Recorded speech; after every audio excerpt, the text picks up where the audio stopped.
Falcons in the first playoffs in the history of their 13-year franchise have come onto the field. Stephen Daniel did an outstanding job in singing the national anthem. I'm Gary Bender along with Hank Stram. And Hank, there's been so much said about the blitz. What are the Eagles going to have to do to handle that blitz? Well, they're going to be well prepared for the blitz, Gary.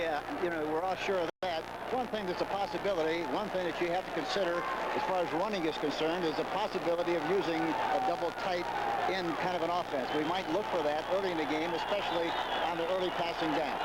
Now, the weather has really picked up. We thought we were going to have some real problems. It quit raining an hour and a half before. It doesn't look like it's going to affect the play at all. No, I really don't think it's going to affect it that much. They had a tarp on the field. The field looks reasonably good, and as a result, we shouldn't have much of a problem from the weather standpoint. So, for the first time in 18 years, the Philadelphia Eagles come into the playoffs. The Atlanta Falcons for the first time in their history. Fred Silva will be working today's game as we see the respective captains coming to the center of the field for the flip of the coin. Let's go down now and listen for the toss of the coin.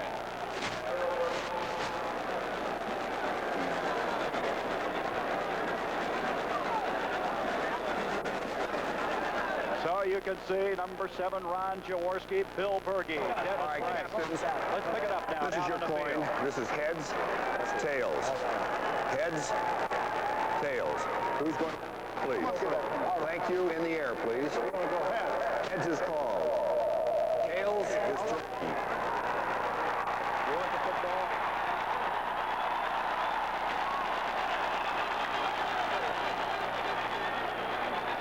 And so, as you can see, the Atlanta Falcons have won the toss.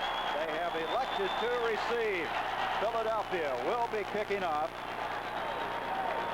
As the crowd here, a sellout. This is the 7th sellout of the year for the Atlanta Falcons. They put tickets on sale, and they went like hotcakes down here in the Peach State. There's excitement. There's electricity in the air. There's nothing like the excitement of a playoff game, Gary. It's one of the most exciting things in all of sport. And, of course, all of these young people are deeply involved in the emotional aspect of this game. There's the crew. It'll be working the game. Fred Silva, the umpire, Lou Palazzi. These men today, the best in the business, ready to go as kicking off will be Mike Michel. Lehman Bennett, the 40-year-old coach for the Falcons in his second year, directed his team to a 9-7 record. Michel, who will kick off. He will also do the punting. He was picked up after some injuries. And this young man, according to Dick Vermeil, is a real competitor. Dennis Pearson is back deep as the man for Atlanta. He's joined back there by Ray Strong, and this game is underway, the wild card playoff. It's going to be George Franklin, a former St. Louis Cardinal who comes out to the 28-yard line. Stop is made by John Shira, and at the 28, Atlanta will set it up. And there's that offensive line. It's a young one. It's improving. It's given up 56 sacks, but Lehman Bennett feels the last 3 to 4 weeks it's starting to come together. Wallace Francis, Billy Rickman, both of whom have 45 catches. Bartkowski, Bubba Bean, and Haskell stand back. And Dick Vermeil's side of the field, that's Bill Davis, who'll be sending in the plays. He'll be wigwagging them in. From the 38-yard line, Stanback goes in motion. First play to Bubba Bean and nothing. Bubba Bean missed last week because a pinched nerve in his neck. There's Dick Vermeil, 42 years old on October 30th. He calls this the greatest thrill of his life, having a team in the playoffs.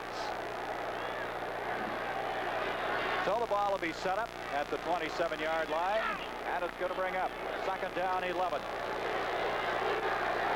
teams like to run the football as much as they can, Gary, and we'll see how well they do this, especially early in the football game. Atlanta on a 2nd and 11. Haskell stand back, and Stanback's all the way to the 35-yard line. Let's look at Stanback on this run. It was a play from the I formation. They had both receivers on the right side of the ball. There you see Stanback going right through a nice hole. Beautiful blocking at the point of attack. And he picks up a nice gain on the play. Phil McKinley did a good job, their offensive right tackle, number 73 on the play. 3rd down and 3 from the 35-yard line. Bill Berge making the stop, the All-NFC performer for 4 straight years. They go back to Stanback. He's got the 1st down. Stanback out to the 40-yard line. 1st down, Atlanta. They ran the same play again, slot right. It's a very simple, vanilla play. McKinley, number 73, makes a nice block. Stanback runs to the outside and picks up the necessary yardage for the 1st down. This year, the Philadelphia Eagles were number 3 against the rush. They did not allow a running back to gain 100 yards in a game. So they've been tough to run on, but it's a 1st down now at the 40-yard line. Bartkowski on the play action on 1st down. Pressure put on. Good pressure that time by Carl Hairston. And Hairston drops him back to the 30-yard line. Watch Hairston now, the right defensive end, number 78. The left defensive tackle, Mike Kinn, does not do a good job of blocking Hairston, and as a result, it's a sack and a loss for the Atlanta Falcons. 2nd down and 20 from the 30-yard line. Remember now that forward wall of Atlanta had given up 56 sacks coming into this game. Philadelphia, on the other hand, had a low 29 sacks for the year. Let's see if they run in this situation on a long yardage. There they do. 2nd and 20, Bubba Bean, and he gets back just about to the line of scrimmage, and that's all. And Reggie Wilkes, number 51, an All-NFC rookie, as Dick Vermeil looking on. He was concerned about his team being so emotional that they would go out there and play blindly. You know, a lot of times in this kind of a game, you're a lot better off to start the game on defense than you are on offense, because if you make a mistake down in this area offensively, you give them good field position in a playoff game, boy, you could be in trouble very early. So it comes to a 3rd down and 19 as Haskell Stanback's trying to get some of it back, and he's going to get to the 35, and that's all. And it'll bring up the kicking situation. Carl Hairston again on the stop for the Philadelphia Eagles, and John James, 8th in the NFC, and punting will come in for Atlanta. There's a good illustration of how much they want to make sure they don't make mistakes. 3rd and 19. They feel they're not going to get the ball down the field on one big play, so the percentages of their doing that are very slim. They run a high percentage play like a sweep, and they get as much as they can and kick the ball and let Philadelphia play with it now. All right, John James, you see the hang time as John Shira goes back inside his 25-yard line, up to the 30, to the 35. Fumble. The ball is loose, and it looks like Louis Giamona has come up with it for the Philadelphia Eagles. Number 33, after a 47-yard kick, the ball got loose, but Giamona, a former New York Jet, pounced on it, and the Eagles have their first opportunity. So there's no score. 11-12 to go, 1st quarter of play. From the 34-yard line, Eagles with their first offensive opportunity. Philadelphia will come out with Carmichael. Do they have the double tight end, Hank? Yes, they're starting with a double tight end offense, which means they want to control the weak side, Berzina, and control the blitz a little bit more and try to get 7-on-7. This is exactly what they're doing starting the game. Montgomery and Hogan, the running backs behind Jaworski. Jaworski to Montgomery. The number 3 rusher in the NFC is in trouble. He's trying to add lib, and he's not going to do it as Rollin Lawrence caught him. Rollin Lawrence, who had 6 interceptions this year to lead Atlanta. They had a flanker to the left, Carmichael. They try to run a sweep to the right side. They do a good job of containing the play. Lawrence comes up, number 22, the left corner, and makes the tackle on Montgomery. And there he is, Rollin Lawrence, and we have a penalty against Philadelphia. It's holding. They're going to refuse it because of the long loss. The loss occurring all the way back inside the 25 to the 22-yard line. So it's going to come to second down and a long ways to go. 22 yards to go. Now they open up the formation on a passing situation where they have a flanker and a split end. Their normal basic offensive look. And so Jaworski on the second at 22. Carmichael. Did he get it? What a catch by Carmichael, who had 55 catches during the 78 season. Here's Carmichael. Jaworski throwing outside. Carmichael makes a low catch with his hands, a beautiful catch. Falls out of bounds, and he picks up a little yardage on the play. You know, Hank, it's tough for guys 6'8" to go down like that, but he showed he could do it. Yes, he did, and he did a good job of lunging for the ball and catching it in his hand. Third down and 17 for Philadelphia. Jaworski now trying to overcome that problem on the first play where Montgomery ad-libbed and got into trouble. They got a blitz coming. Jaworski's in trouble. Coming through, 59, Pennywell. Robert Pennywell, who had 6.5 sacks. Also 74, Wilson Famuina was in to help. Pennywell, here you see the blitz. Kuykendall is coming. Pennywell is coming. Pennywell makes the kill, so to speak. And this is something that you really have to worry about when you play Atlanta, because they keep you off balance. They conceal the blitz. And one thing that's very important, Gary, is that you have to consistently change the count so that they don't establish the rhythm of the offensive system and get a good jump on the ball on a blitz. Mike Michel is kicking. The man deep is Billy Rickman. Rickman at the 49. And Rickman's going nowhere because excellent reaction by Ray Phillips, number 52. A 34-yard kick that time. And Phillips, who they picked up from the Cincinnati Bengals, got down there in a hurry. So the Atlanta Falcons have the football for the second time. We have 9:48 to go. We'll be back in a moment. Lehman Bennett talking things over at this Atlanta Falcon team, and already Hank, the blitz has paid off, and Dick Vermeil's got to be concerned about it. From the midfield stripe, the Atlanta Falcons have the football. Second time they've had it here in the first quarter. Bartkowski on first down. Rickman. And he makes the catch at the 45-yard line. They faked inside with a play-action pass. Not a very good fake. They throw outside to Rickman, Billy Rickman, who makes a leaping catch. And Herman Edwards does a good job of making a defensive play.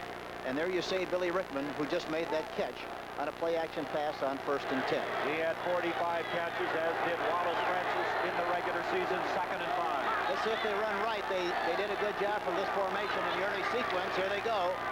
Stand back, has the first down. And Coach, why did you think you're going right? Well, they had a slot formation to the right that time, which means that Wally Francis and Billy Rickman were both on the right side of the ball. They were in the I formation. And then Phil McKinley and Philman, number 68 and 73, both of whom do a good job. Now you see the ball carrier going through the hole, stand back, cuts to the inside, and is finally tackled by LeMaster, number 55. So it's a first down at the 37. I give to Bubba Bean, and Bean is going to make it inside the 35-yard line. Right, LeMaster coming up to make the stop for Philadelphia. They continue to run to the right. Evidently their plan must be to the right. There you see Phil McKinley, Jim Mitchell, and Philman again. There you see Bubba Bean slashing his way through the hole and is finally tackled there again by Frank LeMasters, number 55. Second down and 6 for Atlanta. They are running the ball very well against a team that's been tough to run against.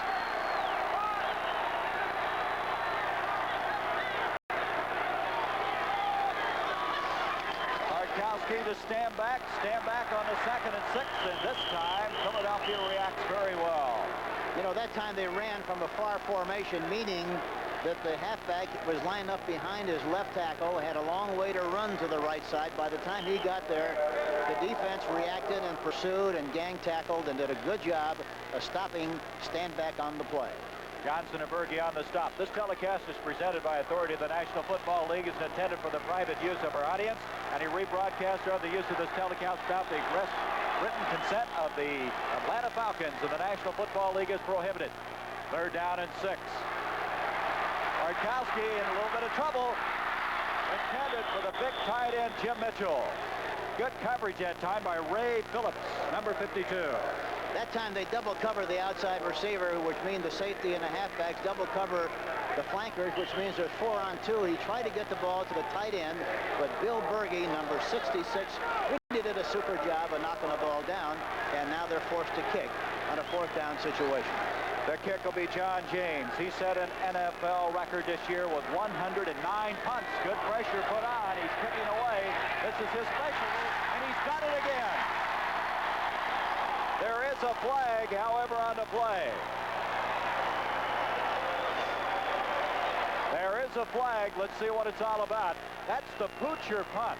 This year, James had 24 kicks that landed inside the 20-yard line and an eligible man downfield. So you know they'll take that penalty, the 5-yarder, and make him kick again. But isn't that James phenomenal? Yeah, he's incredible. The nice thing about it is he got the ball up in the air very high, and it comes down at the right angle. And especially on a wet, muddy field like this one, when it hits, it sounds like it hits in a big jar of peanut butter. It sticks right there. Offense, number 25, illegally downfield. 4th down. He's saying 25 illegally downfield for Atlanta, and that would be Ray Strong.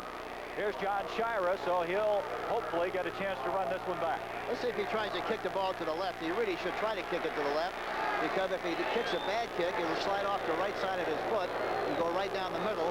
If he kicks to the right and it goes off his foot, it becomes a very bad kick. Let's see what he does. See how that ball comes down. He's going to get too much on this one, though, and it's going to make it in to the end zone for the touchback. That's a 38-yard kick that time by John James. And so the penalty really helps out the Philadelphia Eagles, who figured to have the ball at the 5-yard line. Instead, they now have it at the 20. I'm surprised they wouldn't try to kick the ball out of bounds rather than give it to him on the 20. Marion Campbell, the Swamp Fox, who got the game ball in the preseason when Philadelphia defeated the Atlanta Falcons 24-7. They line up on a tight end offense again, double tight, and they try it again just like they did in the very first series of the game. Jaworski with Hogan and Montgomery behind him. Here comes Montgomery. Montgomery has 6, possibly 7, 8 yards. In that first series, the Eagles came away with a minus 14 yards in offense, and it was because Montgomery tried to bend one back and really got into difficulty. Well, the first time they had possession, they had Carmichael set to the left with a double tight end offense. Here you see running to the right side. They have good blocking at the point of attack. And Wade Key, number 72, does a good job of going through the hole. Here's the Eagles again on a 2nd down situation. 2nd and 1 to be exact at the 29-yard line. Montgomery was 6 100-yard days. This is Mike Hogan, the big fullback, and I don't believe he got the first down. Hogan had his best year, 607 yards rushing after leading the Eagles the 2 previous years in rushing. Jim Bailey stuffed that play very effectively, and we come to a 3rd down and still a yard to go. You know, the first time they had the ball, they tried to run outside and didn't succeed in doing that. The next time on 1st and 10, they ran off tackle with everybody caving in and blocking the end out and made a nice gain on the play. We might see more of that, and they seemingly want to run to their right more than their left. It's a short yard. Excuse me, Hank, it's a short yard on a 3rd down. He goes to his fullback again, and Hogan's got it. Mike Hogan stopped by Tom Pridemore, and the Eagles now with a 1st down just short of their own 35-yard line. All right, we got to go now. Nothing fancy, which is what you have to do. You got to get it up the field as fast as you can. Hogan slashed over the left guard that time. Wade Key, Stan Walters, both of whom did a good job, and he made the necessary yardage for the 1st down. You mentioned Wade Key. He's playing with a bad hamstring, but he is playing, and he wouldn't have missed this for anything. 1st down, just short of the 35. Jaworski on the 1st down. He's got his tight end, Osborne, and Osborne out of bounds on the near side.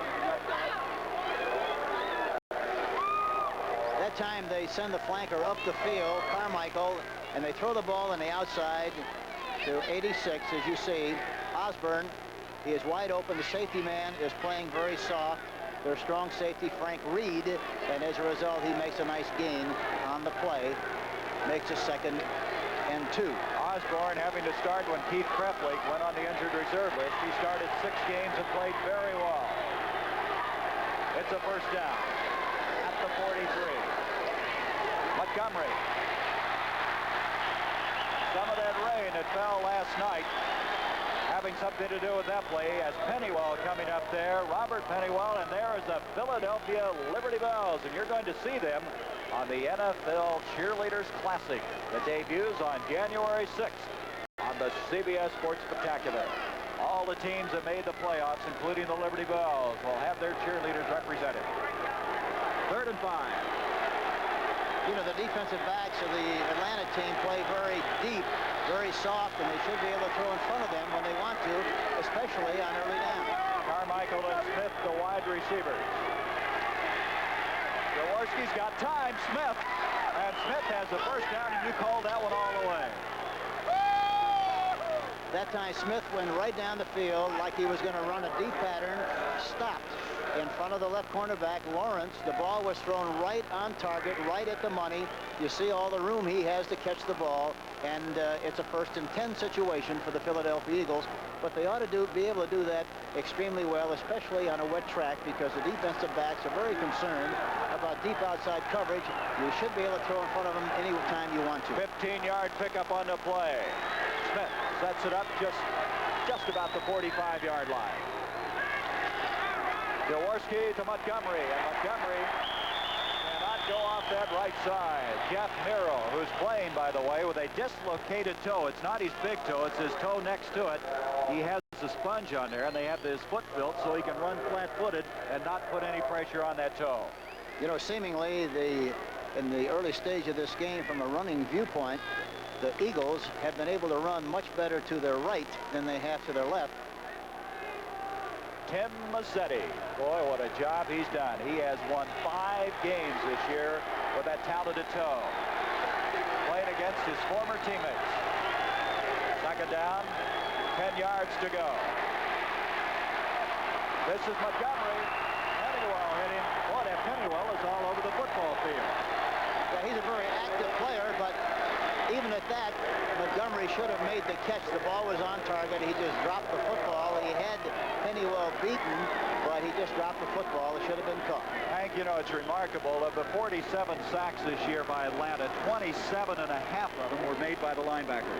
Well, they blitz so much. You know, they blitzed coming right out of the dressing room, and so it's easy to understand why they have so many blitzes. 3rd down, still 10 yards to go.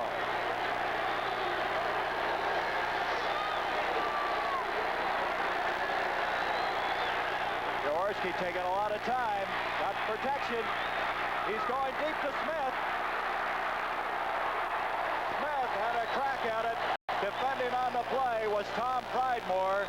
That's a tough catch to make, Henry, because you're trying to look over and locate the football. Well, the ball wasn't thrown deep enough. That was the problem. It was just a little bit short. Lawrence was with him in good shape, but the ball was thrown just a little bit behind and to the outside. Had it been thrown out in front, he might have had a chance to succeed in making the catch. Here's Mike Michel. He'll be kicking for the 2nd time. Now let's see where he kicks. If he tries to kick to the left or to the right. A high snap. Billy Rickman is back. Rickman got to catch it at the 11. And he is really snowed under. White-shirted Eagles, the ball is loose. Let's see what's happened here. It's Philadelphia's football. The ball was fumbled, and the Eagles come up with a major break in this game. Here you see him. He tries to get away from the one tackler, and he gets hit. And the ball pops loose, and it's finally recovered. It looks like Eric Johnson, I believe. Eric Johnson, I think that's right. Eric Johnson, a backup safety, and what a break in this game. A 34-yard kick, and you can see Marion Campbell looking on. He's got to be happy about it, as Philadelphia now has the football at the 13-yard line, and Atlanta wants a timeout, I believe. Atlanta got the timeout just as the Eagles came to the line of scrimmage. They were mixed up in that forward wall. They didn't have somebody in there. Now Ron Jaworski will have an opportunity to go over and visit with Coach Dick Vermeil, who calls all the plays for Philadelphia. He feels very strong about why he should be. Well, the nice thing about calling plays from the sideline, it's interesting to note, Gary, that 21 of the 28 teams in the National Football League call the plays from the sideline because everybody has a good understanding of what's going to happen when they call the play. On Monday, Chris Billy Rickman, the guy who had the ball jarred loose on that punt, and now at the 13-yard line, Eagles with a fumble recovery. Let's see if they run right. They've succeeded in running right much better than they did to the left. Let's see what they do on 1st and 10. On the 13, it's a play action by Jaworski. The big tight end, Larson. Pridemore just at the last second stepped in as Bill Larson had a chance for 6 points. Pridemore is a nice fake from the I formation. Pridemore really makes a fine play. Excellent play on Larson. And the ball falls incomplete. And now, of course, they have a 2nd and 10 situation on about the 13-yard line. There's Eric Johnson. You know, that guy played in the movies. He was in the movie Semi-Tough. And he came up with a very big break in this football game for Philadelphia. 2nd down now from the 13-yard line.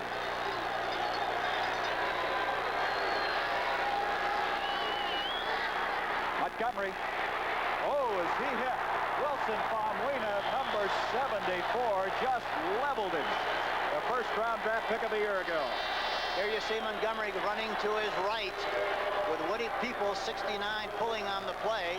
But watch Famwina, 74, come from the inside and make a beautiful play on Montgomery. And now is third down on the 13-yard line going in. 3rd down and still 10 yards to go. They haven't budged that football in 2 plays.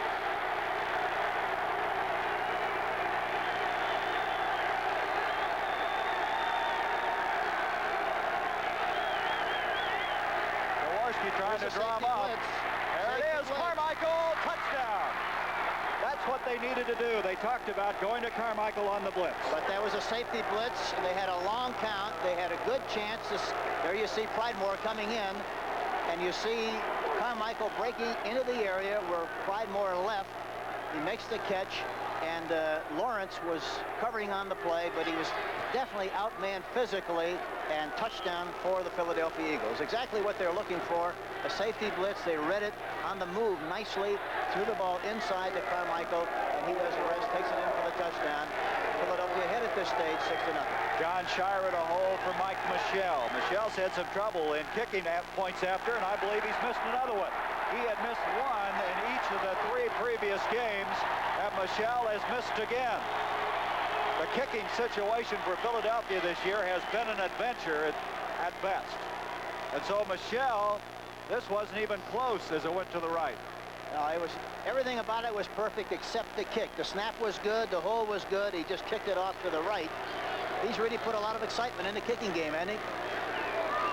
And so now they're gathered around him, trying to encourage him. Here's the touchdown again with the safety blitz. Pridemore coming. Jaworski read it perfectly, and so did Carmichael. Makes the catch inside. He broke off the pattern as he saw Lawrence missed the tackle. Very simple. Went in for the touchdown, and Philadelphia leads 6-0. Carmichael, who in the preseason, or I should say the regular season, caught 55 passes, coming up with that touchdown grab. There he is.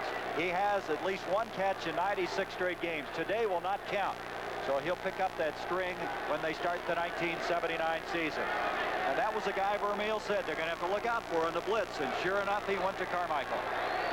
Michelle to kick off, 6-0 Philadelphia. Pearson is a deep man. Dennis Pearson had a 100-yard return last week against St. Louis, and he's up to the 31-yard line. So at the 31, that's where they'll set it up. A new look in the CBS Sports Spectacular in 1979. We'll have boxing coming your way. Roberto Duran will be squaring off against Monroe Brooks, and the East-West Shrine Game. That's always a classic each year. And then the Hollywood Stunt Competition and the NFL Cheerleaders Classic. Jane Kennedy and I had an opportunity to see that and get it together this week. Very interesting show.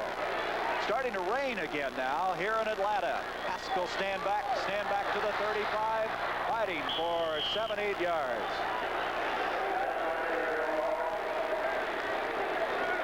Master making the stop for Philadelphia. Stanback has a great capacity to read the blocks. He runs under control. There's a good takeoff at the line of scrimmage.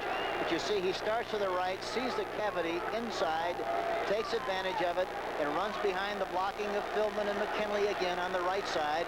Finally tackled by Frank LeMaster's 55. Second down and 3. Stanback now has 30 yards on 6 carries. Here he goes again, and this time he's hit just about the time he turned up the field by Dennis Harrison, number 68, a rookie out of Vanderbilt. They call him Bigfoot because he has a 14 Triple D shoe. And so we're going to come to still around, now what, a half yard to go? Did they get it? They may have gotten it. Let's see. We're going to measure to see if, in fact, Stanback was able to make that first down. Boy, he is just short. So here's an interesting play coming up, Coach. Third down. Very short yardage to go. Well, they'll go with their double tight end offense, of course. And Gilbert's in the game along with James Wright. And also Mitchell, 3 tight ends. Mitchell. The idea of getting the sledgehammer approach ready for this short yardage situation. They tell me, Coach, that Jim Mitchell's as fine a blocking tight end as you'll ever see. Third down, less than a yard to go. Papa Bean, boy, I'll tell you, it was tough. Papa Bean was hit in midair as he tried to hurdle. And let's just see where they mark his forward progress. Dennis Harrison, Frank LeMaster in on the stop. They got it, first down.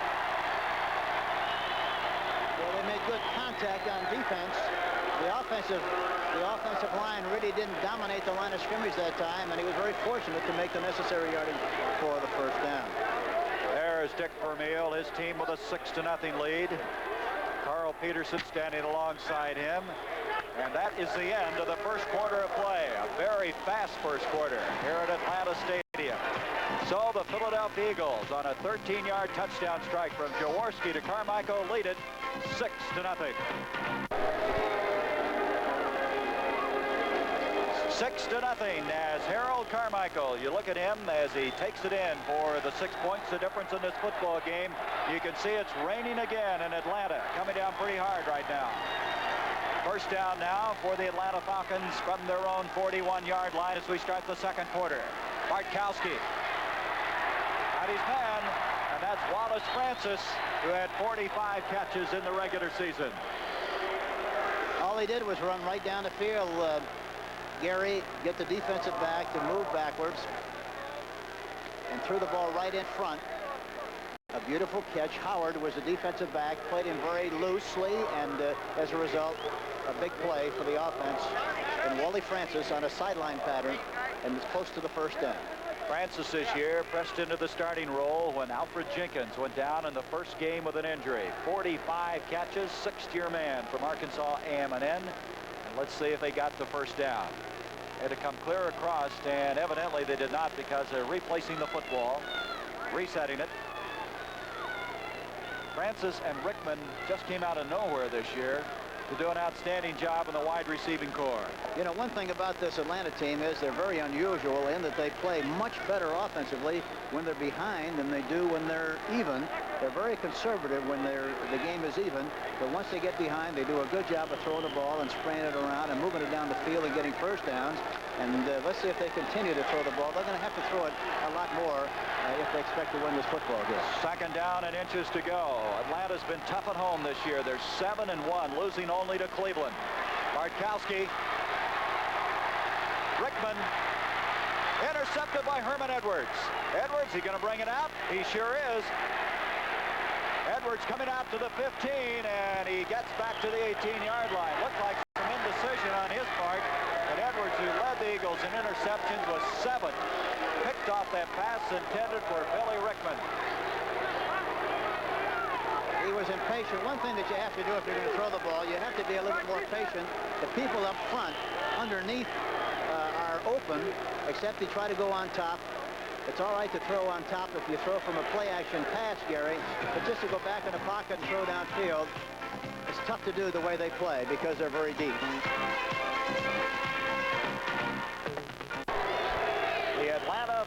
defense. The Atlanta Falcon cheerleaders, you can see how wet.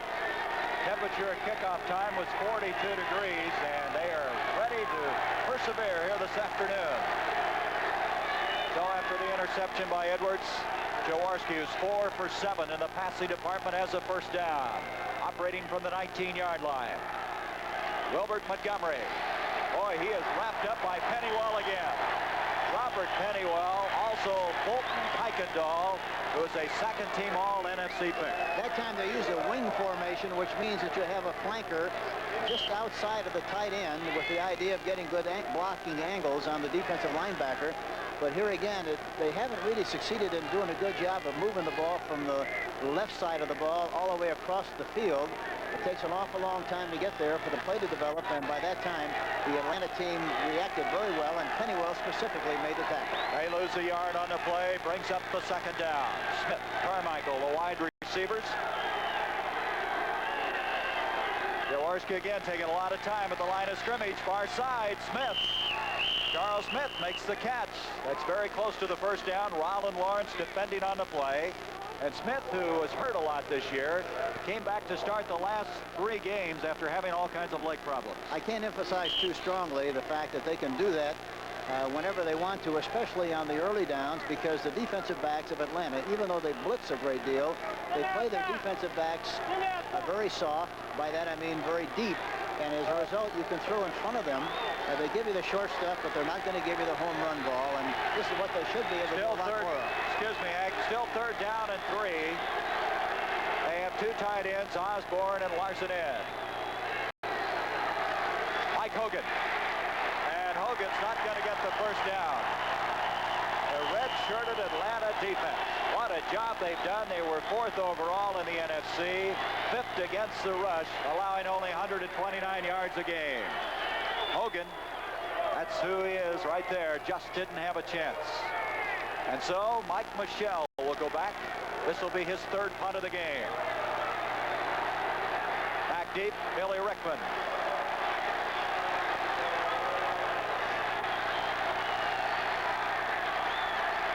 Michelle, a wobbly kick. Rickman with a fair catch, and he's got it at his own 46-yard line. So Atlanta will come away with good field position. That was only a 27-yard kick by Michelle. And Atlanta, trailing 6-0, has excellent field position at the 13:09 mark of the second quarter. 30 minutes and 9 seconds left before halftime. With Hank Stram, I'm Gary Bender, and from the 46, the Falcons with the football. Yeah, I think the Falcons have to throw the ball, especially more on first down, and be patient and throw it in front of their defensive backs because they've got a lot of room, and I think they can do that very well. Bartkowski 2 of 4, 14 yards and an interception. Gives to Bubba Bean, and not much going on that play. They're not going to give up.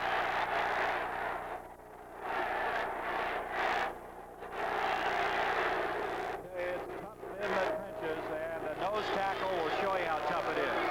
One thing that's very important, the center, Jeff Van Note, 57, has to block Charlie Johnson, 65, and if he can't make that block, they're really in trouble offensively, and that's the important thing about the Oklahoma or 3-man front.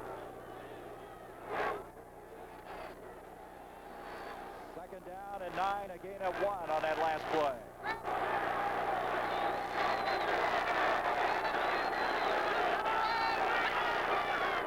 Bartkowski with the play action. Intended on the near side for Rickman, and Bobby Howard over there.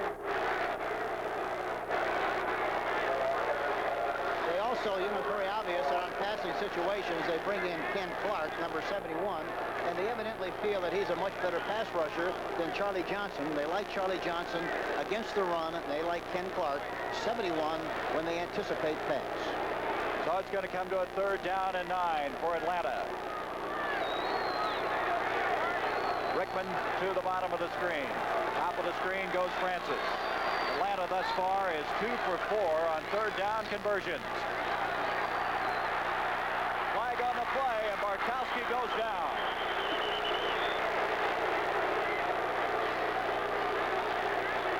So Bartkowski losing all the way back to the 41-yard line. Well, that was a design play. He went back in the pocket trying to create the impression that he was going to throw from the pocket. Then he ran to the outside, hoping that the defensive right end of the Eagles, Hairston, would come inside, which he did. Then he rolled to the outside with the express purpose of trying to throw the ball to Francis, but he couldn't get the ball to him because he was covered very well there by Logan. Francis right there coming back for the ball. Logan covering him very nicely on the play. Couldn't get the ball to him, and of course they lose yardage on the play. There's Wallace Francis out of Arkansas A&M.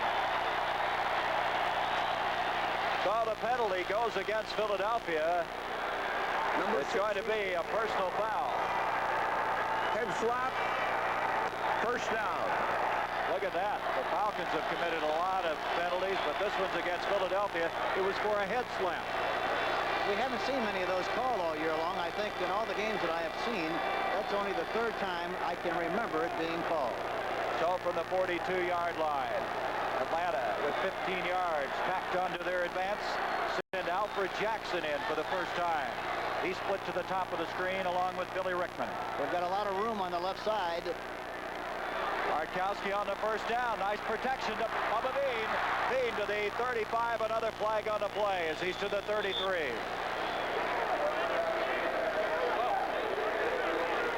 Ray Phillips coming up to make the stop. And this penalty is going to go against Atlanta. And see now Atlanta's penalty situation for 1978. Should say Philadelphia. So they explained the situation to Bill Berge. Both these teams now having the problems. A lot of difference, isn't there, in the penalty yardage? But they're a very aggressive, swarming kind of a team. They try to anticipate a lot of plays with their blitzes, and anytime that you do that, you're going to guess wrong a lot of the time. Let's see what he calls.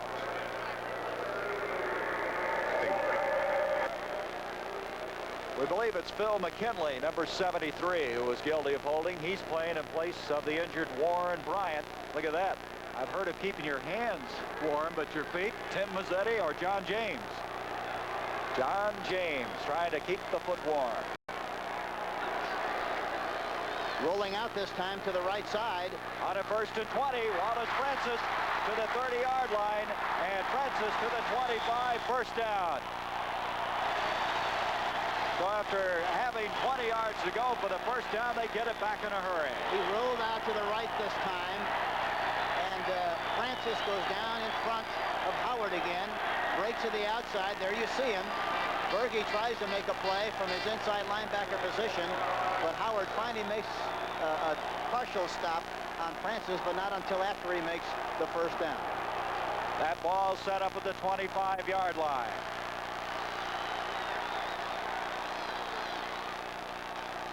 Three-yard pass completion, and here comes Bean. Check that. Haskell stand back to the 22.5-yard line. As Bartkowski is the kind of quarterback, if you give him time to throw the football, he can hurt you. Lehman Bennett had a very tough preseason with Bartkowski, and in particular against Philadelphia. He was booed out of this ballpark. He benched him. He put June Jones, the third, in, and then he gave him the job back, and he's done it. There's Marion Campbell. Second down, 7 from the 22. They've got a lot of room on the outside with the flankers, both split in and flanker. They ought to be able to do some business on the outside if they throw the ball. No, they elect to run. Bubba Bean fumbles the ball. Bean fumbles, and Philadelphia has it at the 15-yard line. Let's go back and see what happened on this. Sanders fell on it. Straight ahead play. You see some running room. And he fumbles the ball. Lemasters got a piece of it, jarred it loose, and it's recovered by the Eagles. They have possession. 1st and 10. John Sanders made the recovery, number 26. And so another turnover. The third of the game by Atlanta. The Eagles with a 6-0 lead. So another turnover in this game. We've had the fumble by Rickman, the interception, and now another fumble recovery, and Philadelphia has the football at the 15-yard line.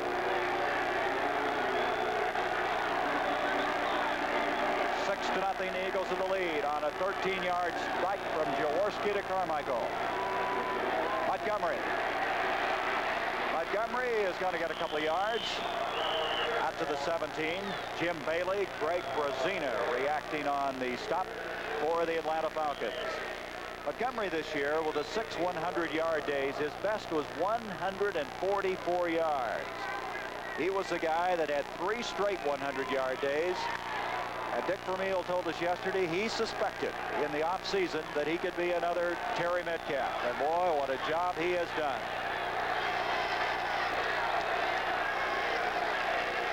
Second down, 7. Hogan. And Hogan is out across the 20 to the 22, 23-yard line. Jeff Miro over to make the stop. Pennywell had a good shot, but was cut off right about the time he was trying to make the play. Pennywell, the left linebacker, I should say the middle linebacker, number 59. Pennywell, a former San Francisco 49er, came over. He quit the Atlanta Falcons, came back, got a new lease on life, and they haven't been able to get him out of that starting middle linebacking spot. When Ralph Ortega was hurt, he just took the job, and he says it's mine. Third down, a yard to go.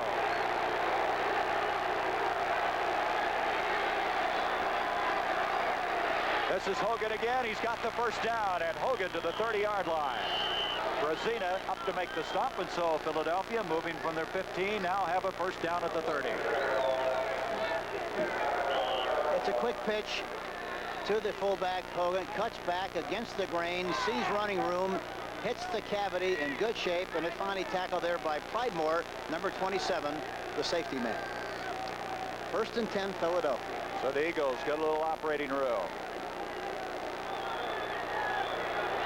Carmichael comes to the bottom of the screen. They have the 2 tight ends in once again. Up the middle, Hogan. Yeah. Oh, you can see how he drew a crowd that time. Yes, he did. A lot of folks there to meet him on that straight-ahead play. Mike Lewis, one of those, and Lewis is having some problems, number 69 with an ankle, but he's in the lineup. Also, an assist from Fulton Kuykendall. There's Lewis coming off. McLean, 52. Famuina, 74, checking in. What are we doing now? Trying to keep the feet still warm, I guess. John James. And the hands. I think he's got some Gatorade in there once he gets some more power. It's not even cold here. What was he playing up north? He'd be in real trouble. Second down, 9. Now we have a little gadget play. Here is Montgomery. Up to the 35, the 40. He's got a first down. And Hank, why did that play work so well? Well, they wanted to get the defense to pursue, and they pursue very quickly. He started off to his right like he was going right. Watch the defense all pursue. They overran the play. Nobody had leverage on the outside. Nobody had containment. He broke back to the left side of the field and did a good job of running. Tom Pridemore, number 27, finally made the tackle. But it was a nicely designed, well-conceived play, and beautifully run by Montgomery. 11-yard pickup on the play to the 42. Carmichael lines up on the wrong side. Osborne and Larson again are both in there as tight ends. Jaworski looking for his big guy. Carmichael makes his cut, but he is defended very effectively that time by Roland Lawrence. Lawrence did a good job of covering that time. He came up, anticipated the outside move. But if he continues to do that, we can watch for Carmichael to make the outside move and then break up the sideline for possibly a big play, because they can't afford to play him too tight, because he can go right by him. So Ron Jaworski has the second down and 10 coming up. And again, the Falcons make some changes defensively. They get Lewis out of there along with Bailey, bringing in Dewey McLean, and he is excellent in a blitzing situation.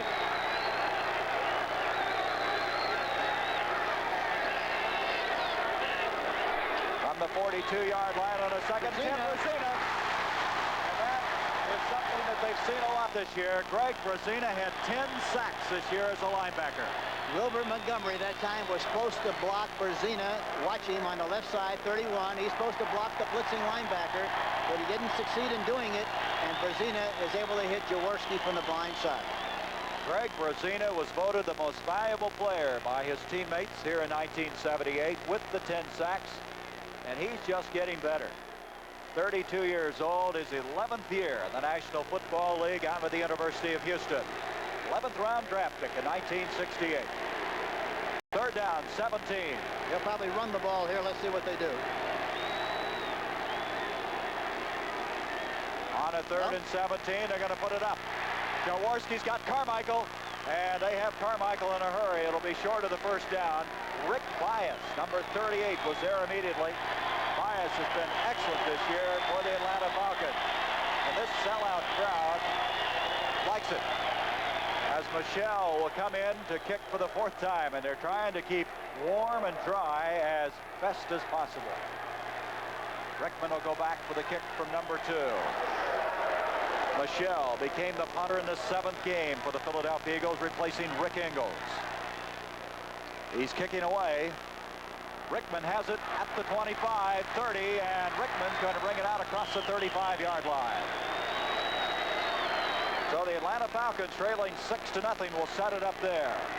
You know, we've heard a lot about the special teams of Atlanta, but thus far, Hank, Philadelphia's really covered well in the punts. Yes, they have, and of course, both teams have done an excellent job. You don't get to the playoffs unless you do a good job with your specialty teams, your defense, and your offense, and you sincerely feel that if you can win 2 of the 3 battles in any game, either with the specialty teams, your offense, or defense, and whatever it might be, normally you'll win the game. That was only a 29-yard kick. The Eagles lead it 6-0. From the 35-yard line, it looks like the rain has subsided. It picked up there for a while and now is backed off. Atlanta with the football. They trail 6-0 from their own 35. Both receivers split to the bottom of the screen. Bubba Bean with the football. He got a yard. Really, Atlanta has done better running from the I formation than they have from conventional looks. And when I talk about conventional formations, I talk about formations where the fullback is behind the quarterback and the halfback is set to the side, or the backfield is split. But seemingly, they've done a much better job of running from the I formation. And let's see how they progress and what they do from here on in as far as utilizing the I formation is concerned. Well, Master and Harrison making the tackle in that last play. They give him 2 yards, 2nd and 8. Artkowski, good protection. Off to Bubba Bean. Bean to the 40, to the 45, and that's very close to the first down. Randy Logan, the strong safety, up to make the stop for Philadelphia. And let's see where they're going to mark it. It looks like they got the first down, and they did. The defensive backs of Philadelphia are very deep conscious. The linebackers got good drops. They dunk the ball off to the outside to Bubba Bean, and that's what you like. You want to get a one-on-one situation with a halfback like Bean here, 44, on a linebacker. It's very difficult to tackle him in the open field, and that's why they succeeded in making a good game. Leading rusher for the Falcons, 707 yards in that 16-game schedule. And now Bartkowski on a first down, broken up beautifully that time by Randy Logan, the safety. Safety blitz that time, and the timing of the blitz was perfect. And he blitzed in exactly the right area for the play they had designed, because they anticipated throwing to the outside that time to Jackson. But Logan did a great job of timing the throw and knocked the ball down. It falls incomplete. Ken Clark comes back into nose tackle. Charlie Johnson goes out. 2nd down and 10.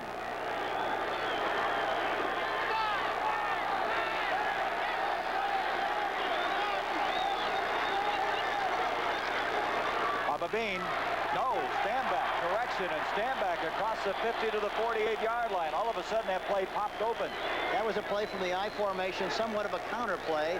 LeMasters and Howard made the tackle, but one thing that you have to do against Philadelphia, you have to, number one, make sure on all running plays that you block Bill Berge. And secondly, in conjunction with that same theme, you have to run some counters to get him going one way and running the other. You know, Bill Berge told us yesterday he's had his best year in the National Football League. I didn't know he had any bad ones. He hasn't. 4 straight years, all NFC. On a third down, stand back, very close to the 45-yard line. He's got to get inside that 45 to get the first down. On a 3rd and 3, I don't know if he made it. Don't believe he did. That was Carl Hairston and Frank LeMaster who combined on the tackle. They're going to bring the sticks in. The 3rd measurement we've already had in this game. You can see the field now starting to be a little bit torn up in the center, but it has quit raining as of right now, I believe. Well, wait a minute. Maybe it started up again. You know, I think the other thing that has to be done here with a field like it is, to see what they look. Well, he may have gotten it by the nose, did he? He did.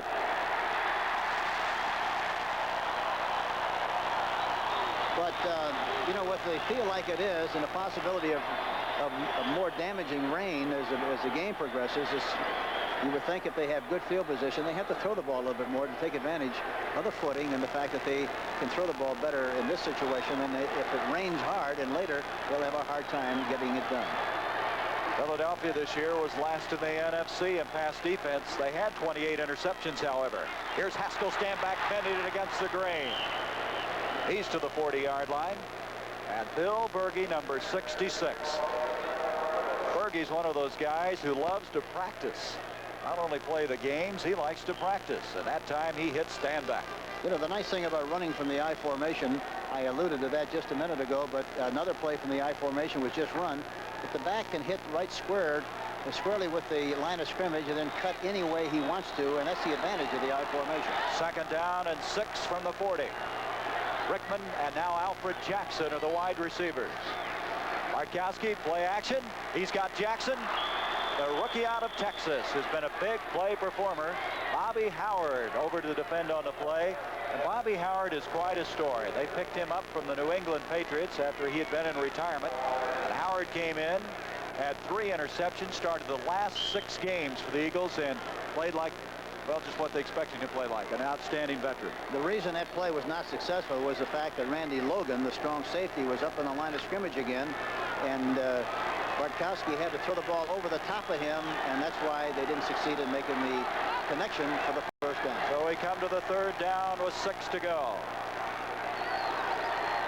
We got a blitz that time with Berge Ken coming. Clark coming through. He just got rid of it. Stand-back had it for a moment, but Ken Clark, the nose tackle, came pouring through, and Bartkowski's shaking a little bit. He's on one knee, getting up very slowly. He took a shot on this play. Berge was blitzing on the play. They picked him up in good shape, however. And you see Ken Clark getting through there and getting a shot at Bartkowski, but he delivered the ball nicely to a stand-back, but he dropped the football. Here's Bill Berge, the great middle linebacker, inside linebacker on their 3-4 in the Philadelphia Eagles. Boy, it is really starting to rain now. Here is John James going for one of those Kuchar kicks of his. And he's going to like this one. It's going to be just inside the 10-yard line. And the rain now is falling harder than it has all day long. It is pouring here in Atlanta. 30-yard kick that time by James. NBA on CBS. A new concept coming up as we cover the CBS and the NBA coverage this year, and from Madison Square Garden.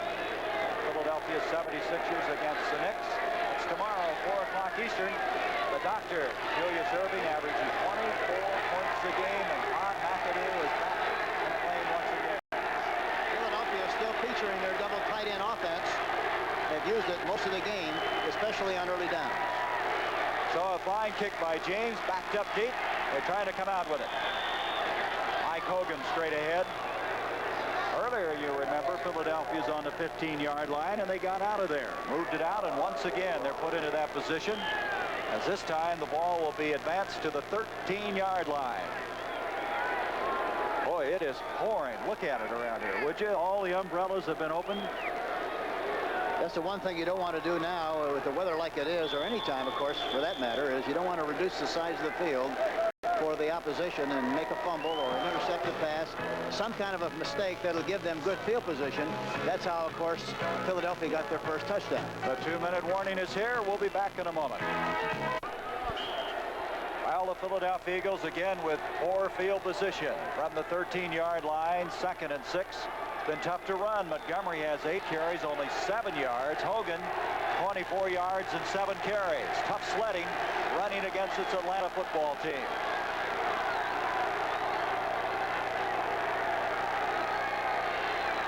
Jaworski again taking a lot of time, gives up the middle.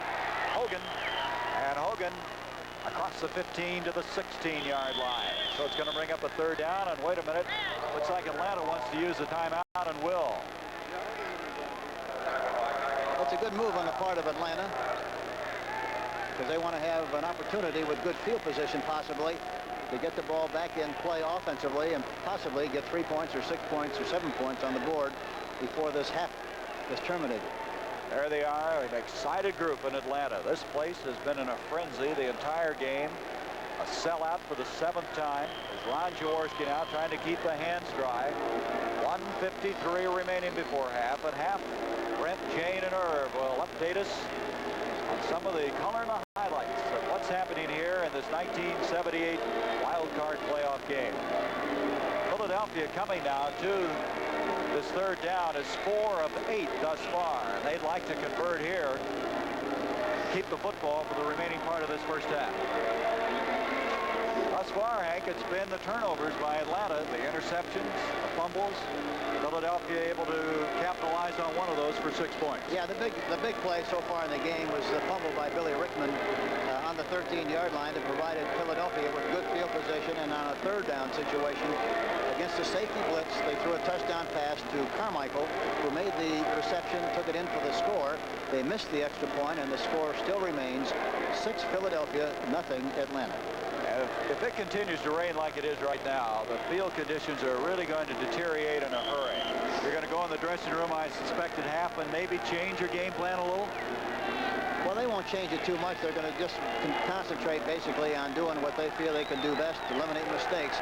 And that's always the important thing, not to give up the football with bad field position. 3rd down and 2 from the 17-yard line. That's Carmichael in motion. Now setting up. Jaworski to Hogan, and Hogan's not going to get the 1st down. So the quick blitz, as they call them. The Atlanta defense led by Fulton Kuykendall and Rollin Lawrence stack it up. It's 4th down, and the clock, well, 1:43, and it's moving. Falcons hold the best 3rd down defense in the NFL, so that should be no surprise that they held on that one. Pennywell, by the way, already has 5 tackles in this game and 3 assists. Michelle the kick. Rickman back deep. Well, they ought to have good field position after this exchange. The clock with 1:19 remaining, and what we got here, all kinds of mix-ups, flags everywhere. They may have drawn Atlanta offside. Illegal procedure. No, it's against the Eagles, so they're going to be kicking deeper in the end zone. And Michelle really got off a booming kick that time. But to no avail. Atlanta now really figures to come out of here with the field position. As Michelle now, he was standing at the goal line the last time to kick. He'll back up another 5 yards. Line of scrimmage now the 10-yard line. Offense, number 53, false start. Dennis Franks, the offensive center, moved his head. Watch him. He moves. There it is. Yeah. There, the center, number 53, Dennis Franks, made a move with his head, and of course that was an offside penalty. Oh, you could really see it on that replay. Here they come. 10 men after Michelle. He just got it underway. Rickman calls for the fair catch, and he's got it. Wait a minute, the 39-yard line. He's hit, and a flag is thrown. Dennis Franks is down there. Vince Papali was in that area. You cannot interfere with that man once he calls for the fair catch. Well, he's signaling for the fair catch. He must have an opportunity to make it, which he did, but he shouldn't be hit after he makes that catch. Papali, that time 83, was the one who made the contact. Vince Papali, an excellent special teams performer, a little overeager on that one. Vince Papali, he had 18 tackles a couple of years ago on the special teams. And here comes a 15-yard penalty.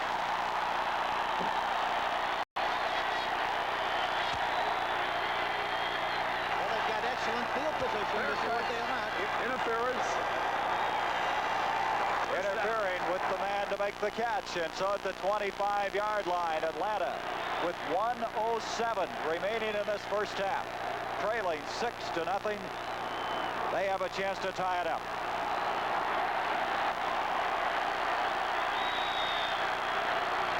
They got 3 receivers in the game at this situation, with Francis Rickman and Jackson. Bartkowski going to roll out of the pocket this time. He's going to run with it. He gets to the 21-yard line, and that's all. And that's going to take a lot of valuable time. You can see in the upper right-hand portion the time remaining. Alfred Jackson and Francis on the left side really ran very poor patterns. They were both in the same area, and there was no place to throw the football. As a result, he had to run the football. Bartkowski. Steve Bartkowski. He calls the timeout. Atlanta uses their second timeout. They have one remaining. Bartkowski, a fourth-year man out of the University of California, the first man taken in the 1975 draft. He set club records this year in completions, attempts, yardage. He had 6 200-yard passing days. And he was the guy that was kind of the glue to this team. When they got on that hot streak and won 5 in a row, he had the hot hand. You know, that time they got outside of the containment in good shape, with which is what they wanted to do. They got outside of Hairston, the defensive right end, but because the pattern was, both patterns were run very poorly by Francis and Jackson, they suffocated that area, reduced the size of the area. He had no place to throw the football. And that's one thing about the rollout pass. Once you roll in that direction, you cut the field in half, so to speak, and there's not much else you can do except throw the ball to the left side if you roll left. He was forced to run, and of course, Bartkowski is not known for his running ability. Bartkowski, a big guy, 6'4", he weighs 213 pounds. He's had a lot of injury problems. He missed 6 games last year, 9 games in 76, so he has not been the type of guy looking to run. Second down and 7 from the 22. Rickman, Francis, now the wide receivers. Mitchell, the tight end. Bartkowski rolling right. He's got his big tight end, Mitchell, the 19-yard line. Jim Mitchell had 32 catches in the regular season. Mitchell just ran what we call a drag out. He takes off from the line of scrimmage and heads for the flat area. Bartkowski puts the ball right on the numbers. He makes the reception. Jim Mitchell makes the catch, number 86, and runs out of bounds and stops the clock.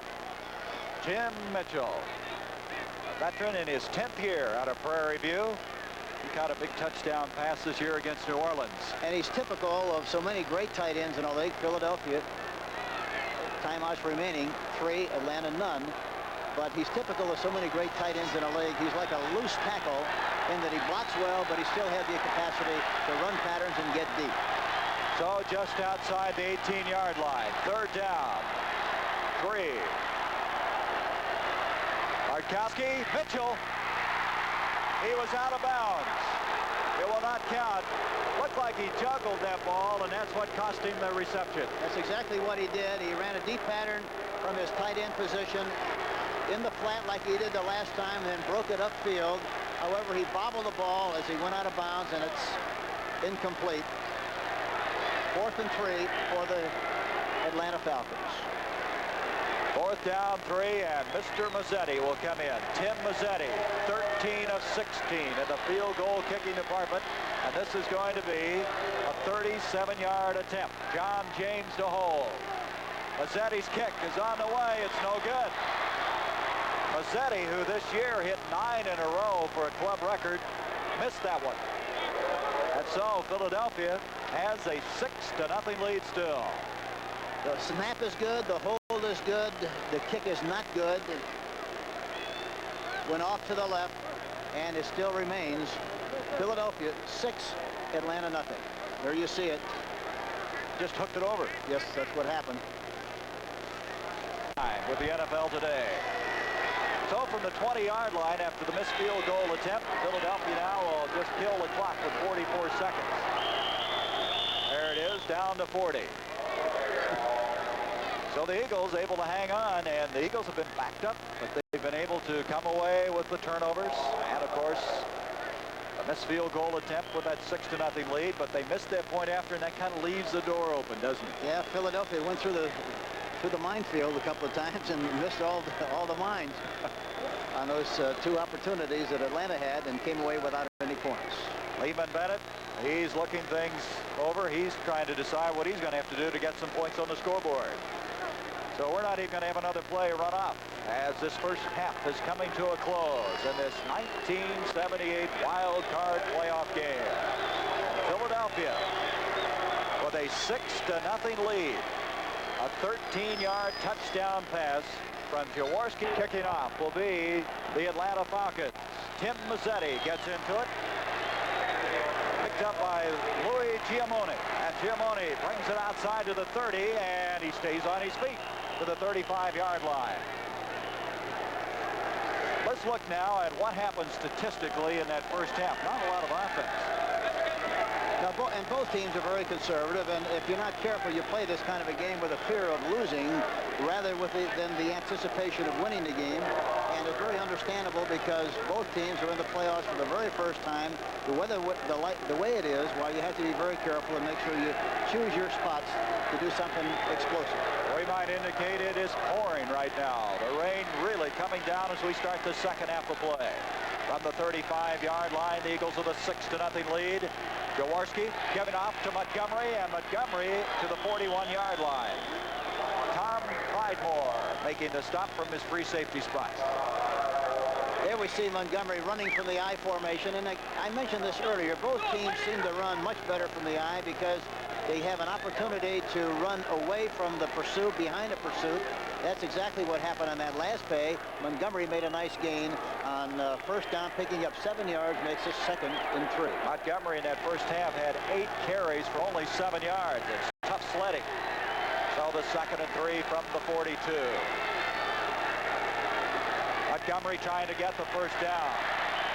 Boy, what penetration that time by that defensive forward wall of Atlanta. Number 79, Jeff Yates, Jim Bailey, Dewey McLean, all of them on that. As you can see, the front four of Atlanta was equal to that one. See, and there you see another good picture of how difficult it is if you run from conventional formations. There's no way you can run any other place except where you're headed initially. He was headed to the right, couldn't cut back, even though there was a little cavity had he been running from the I formation. Third down coming up for the Eagles. 3 yards to go. The rain falling heavily here. Jaworski wanting to throw. He's got Montgomery, and he didn't hang on. He had it for a moment. He had people draped on top of him. Montgomery almost came up with quite a catch. Jaworski just rolled out to his right that time with the anticipation of hitting the tight end or Montgomery in the flat, but the ball was a little bit high and fell incomplete. That was Kuykendall, Fulton Kuykendall. They call him Captain Crazy. All over Montgomery on that play as Michelle goes back to kick. There's his average. You can see the weather's affected his kicking. He came in here averaging about 36 yards a kick. 31-2 in this game. And now the kick to Billy Rickman. A fair catch called for it. And we have a collision. Little mix-up on that play. Going back that time was Mike Esposito. Esposito back there along with Rickman, and that could cause some problems for you. That ball looked like he was on a trolley line that time. It wasn't very high. Got down there very quickly. Actually, it was up there 2 8/10 seconds. Not very long, Jerry. 24-yard kick. The NFC Coach of the Year in '77, Lehman Bennett, looking over his play selection. His team has it from their own 34. Let's see if they run right. They've done a good job of running right for this I formation. They're going right. Stanback with the ball.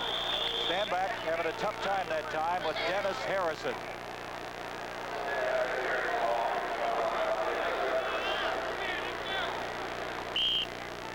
Watch Reggie Wilkes. He's attacked there, but he spins off the block and makes a good play and makes the tackle. Number 51, Reggie Wilkes, the left linebacker. He played right here at Georgia Tech. He was excited to get an opportunity to play. There he is. He was their top selection this year in the 3rd round. 2nd down and 7.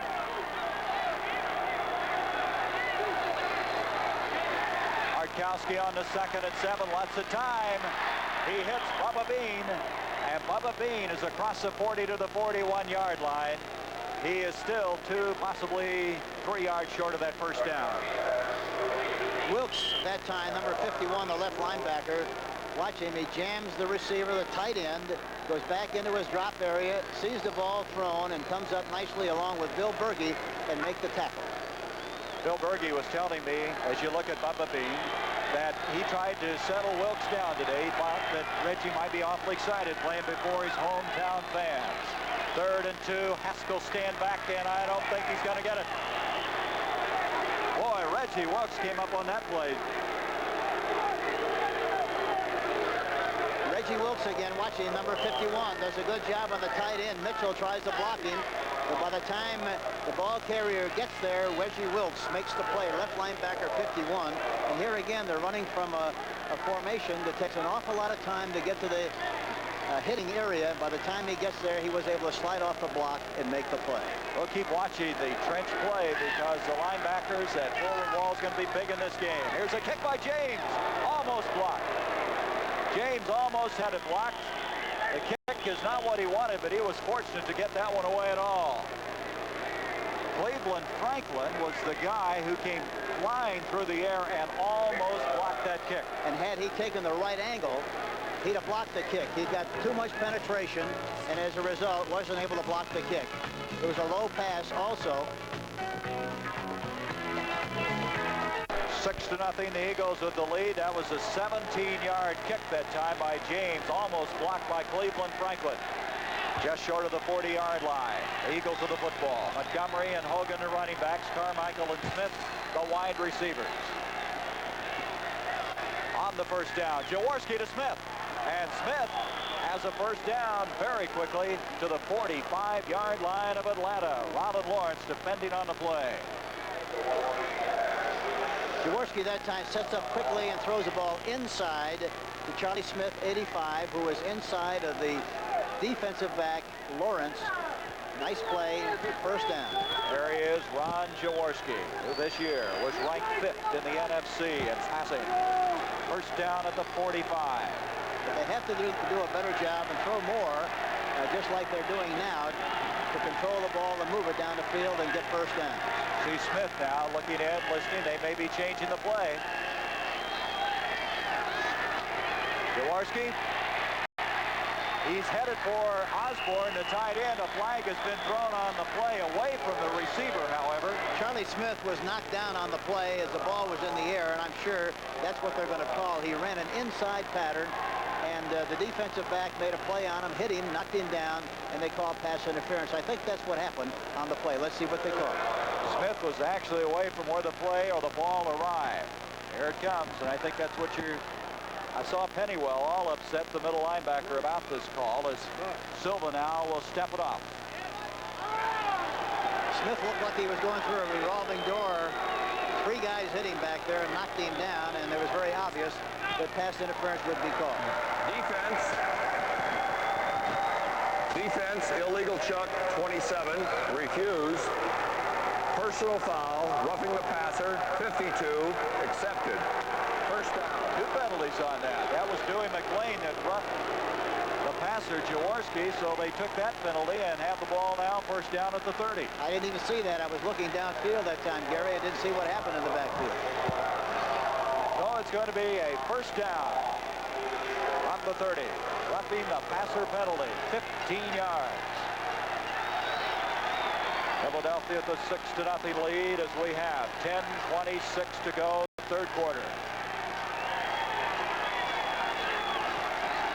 This is Montgomery. Montgomery just across the 30, and that's all.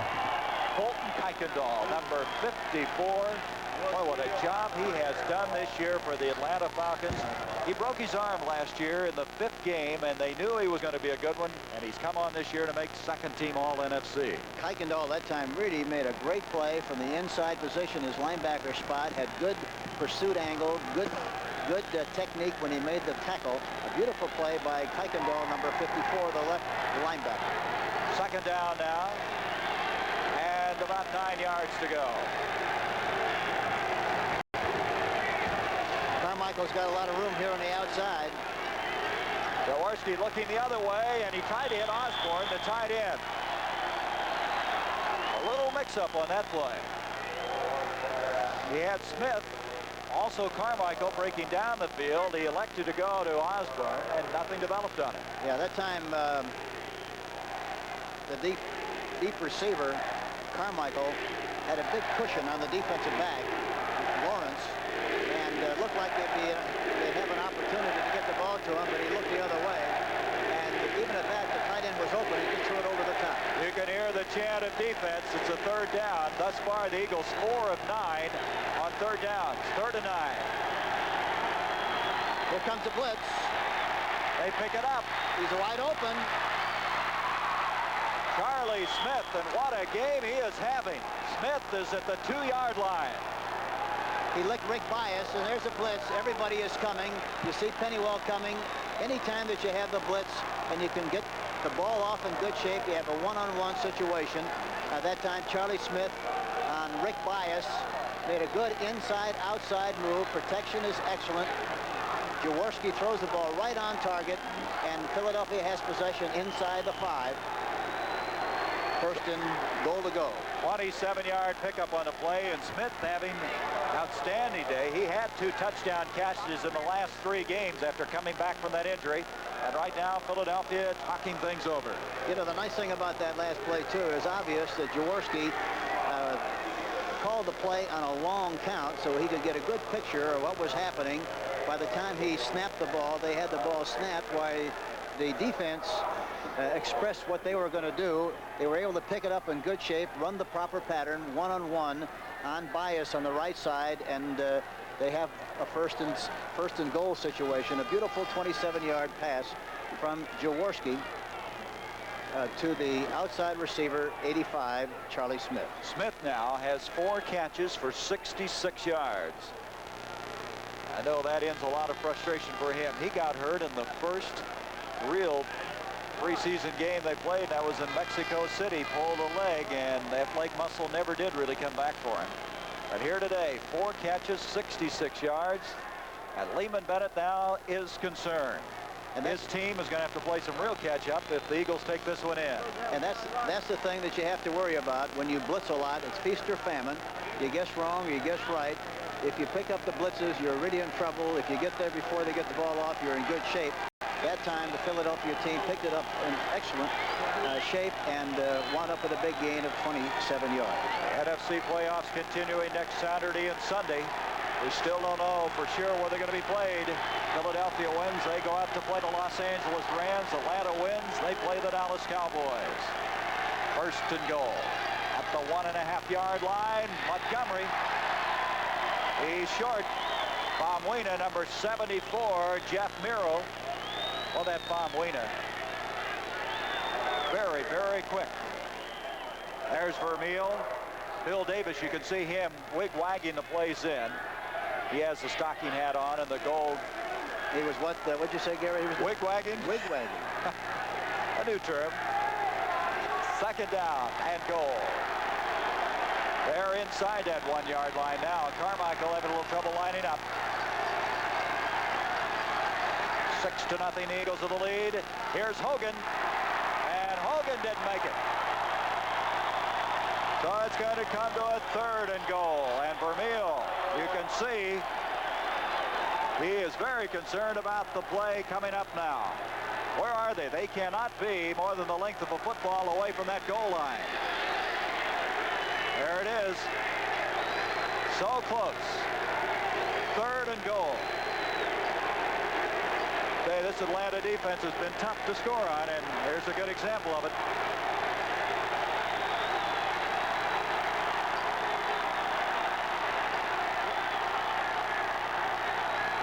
Third down to give to Montgomery, and he's in. Touchdown. The ball is loose, but it's not going to be ruled a fumble because he broke the plane of the goal line, so it makes no difference.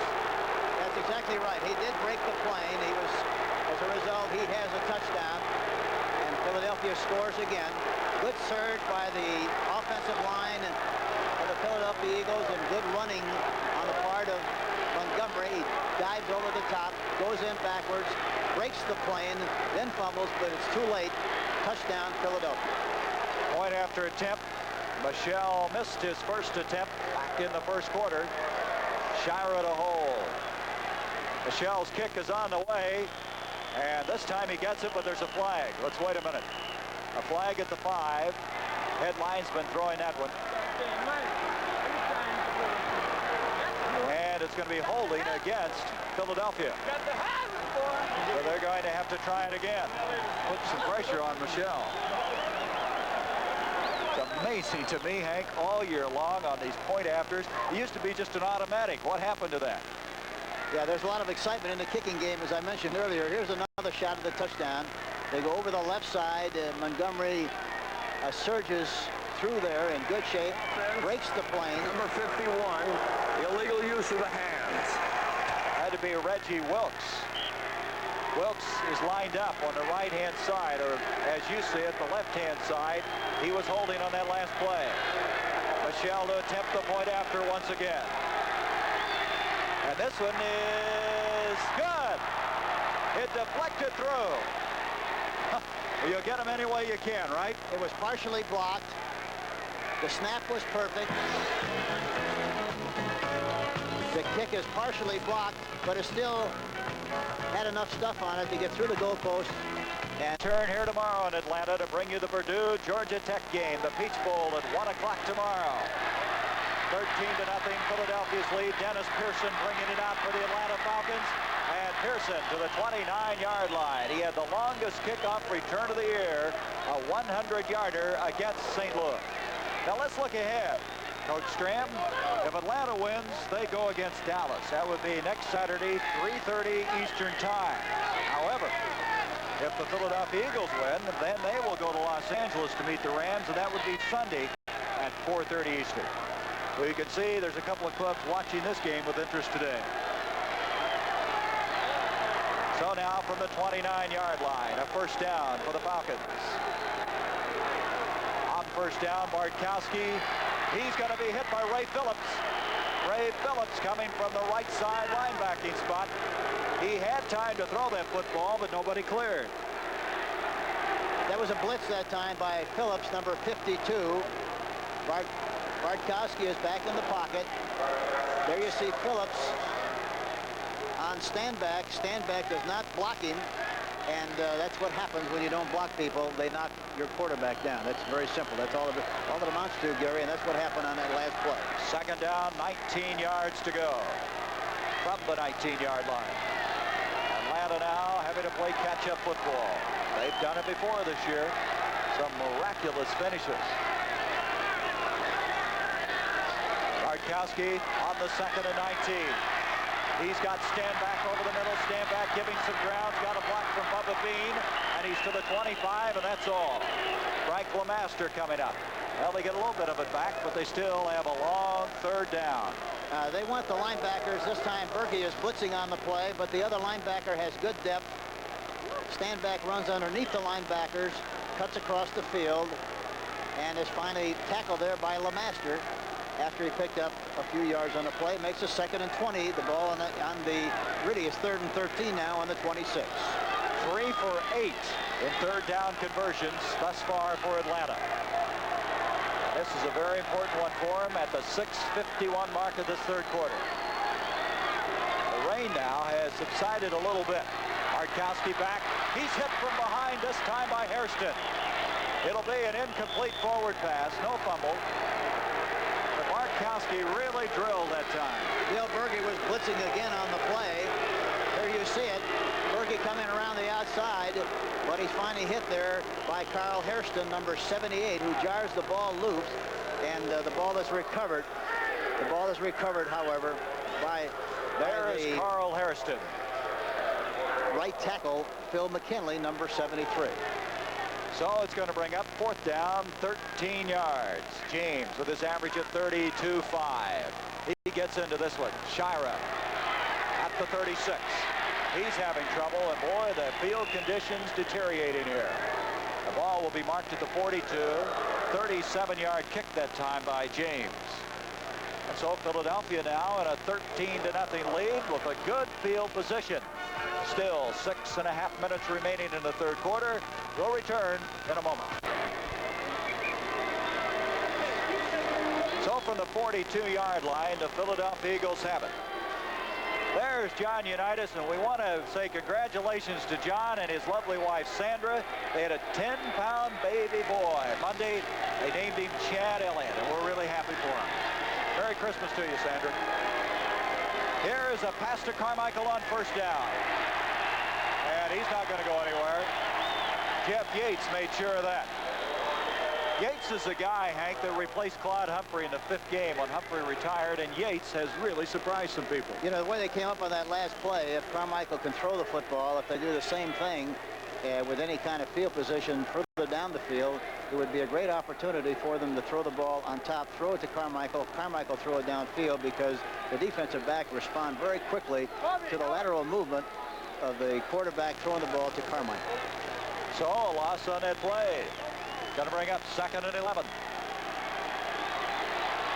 Hogan, Montgomery, the running backs.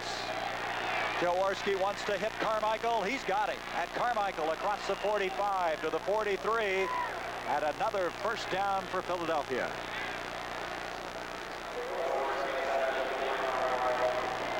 Here's Carmichael coming off the line of scrimmage in good stride, forcing Lawrence to take a backward step. He throws the ball right at the numbers again in good position for him to catch the ball, makes the reception.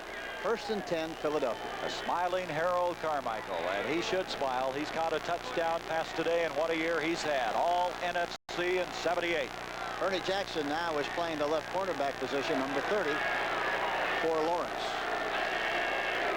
On a first down from the 42, intended on the far side for the tight end, Osborne. Good defensive play that time by Tom Pridemore. Pridemore became the starter in the 3rd game of the year for Atlanta when Ray Easterling, their outstanding safety, injured an elbow, and he was out for the year. Both these teams have had some very costly injuries. Philadelphia would like to have Keith Greffley play. Atlanta would like to have Alfred Jenkins and Easterling. And now 2nd and 10. That's the offensive line. Van Note, they're talking things over. They've been shut out thus far by Philadelphia.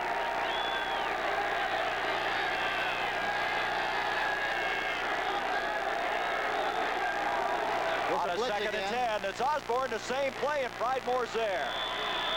Pridemore covering it very well. Hank, they came right back to him. That time they caught him in a blitz again. Jaworski threw the ball quickly outside, which is what you have to do. Pridemore played him tight enough, however. He didn't make an abundance of yards on the play, but he did pick up a little bit on that play into the flat from Jaworski to their tight end. 3rd down. 3rd down and still 5 yards to go. Bill Berge, John Deke Sanders talking it over. Berge, the leader of that defensive corps. 3rd down conversions, 5 of 10 for Philadelphia. On the 3rd and 5, Charlie Smith. Smith's got the first down. Nice catch by Smith inside the 30-yard line. We talked about this earlier, but they have good field position, and really the way the defensive backs of Atlanta play, as loose as they are, you ought to be able to throw in front of them whenever you'd like to, and that's exactly what they're doing on this particular drive. A nice catch there by Smith in front of Ernie Jackson, number 30. Ernie Jackson coming in there, as you mentioned, for Rollin Lawrence. We have somebody being attended to on that Eagles bench. The guy that's out, I think it's Carmichael, isn't it? He's not in there right now. They have Ken Payne and Smith. It was Carmichael that they were looking at. Here is Mike Hogan. And Hogan powers ahead on a first down. There's Carmichael testing the leg. Looks like his right leg. Boy, he has been tough. He's answered the bell every game, made big catch after big catch this year for the Eagles. And Steve Bartkowski still looking for his first points as he stands along with June Jones III, his backup quarterback. Jones, at the start of the year, opened all the first 3 games, and then Bartkowski reclaimed the starting spot. 2nd down and 8.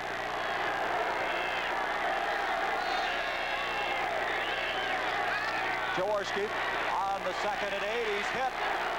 Boy, I mean hit. He disappeared from sight as Yates got back there and help from Jim Bailey. They had a good 3-man rush that time. No blitzes, no linebackers coming.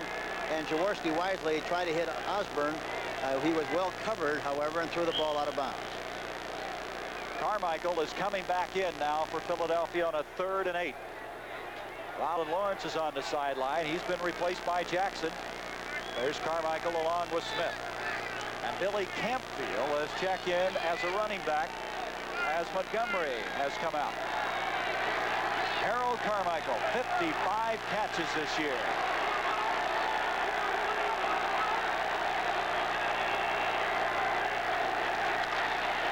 This is Hogan, and Hogan got just about a yard on that play, and then he was hammered back. And there is Montgomery. Looks like he's got some problems with an elbow. Boy, he's taken a beating this year, but he's always seemingly been able to play when they've needed him most. Yeah, he's been a very strong, durable guy all year long, and he's not overly large, but he's done a terrific job for the Philadelphia Eagles, rushing for over 1,000 yards. Michelle will attempt, excuse me, Hank, Michelle will attempt a 42-yard field goal on 4th down. Shira to hold, Michelle's kick, he falls down as he kicks it, and he doesn't get it. That's twice now Michelle has lost his footing on his follow-through. So Atlanta is able to hold as you watch Michelle. You know, kickers on this kind of a track, Gary, usually have to wear some longer cleats on their left foot. I don't know whether he made that adjustment at halftime or prior to the game, but if you have longer cleats, well, you're going to have... Scrimmage is a 25 after that missed field goal attempt. That's where the Falcons get it. That was his first attempt of the year, by the way. In the first 4 games, he did not kick it off. Bubba Bean with the ball. He's got a first down. And this crowd comes alive as Bubba Bean all the way out to the 43. Reggie Welks eventually caught up with it. 19-yard pickup. I mentioned earlier that this team, here's a screen pass, throwing to the outside. Here you see Bubba Bean running down the far sideline and picking up a nice gain on the play. But you know, this is really an unusual team. They play so much better when they're behind offensively than they do when they're even. It's just amazing. First down, 10 at the 44. Haskell stand back. Well, wait a minute, the ball is fumbled, it's loose, and Philadelphia's picked it up. Philadelphia and Carl Hairston. Hairston recovered the fumble in the air. Recovered the ball in the air that time, and Philadelphia has possession. First and 10 on the Atlanta 35. Boy, that happened quickly. Atlanta looked like they're on their way, and all of a sudden, it turns around on them. And at the 35-yard line now, Philadelphia has it. That's the 4th turnover in this game by Atlanta. The 3rd fumble that Atlanta has lost. So from the 35, the Eagles with a 13-0 lead. Carmichael not in on this play as they have Kenny Payne and Charles Smith as the wide receivers. 1:51 remaining in the 3rd quarter. Fumble again, and Atlanta's got it back. That's Kuykendall that came up with it. He ran off in the I formation to the right side. Watch Kuykendall. He comes up with a play. 54. Makes the recovery, and Atlanta has possession, first and 10. That's Billy Campfield with his first carry of the day, and he didn't hang on to it.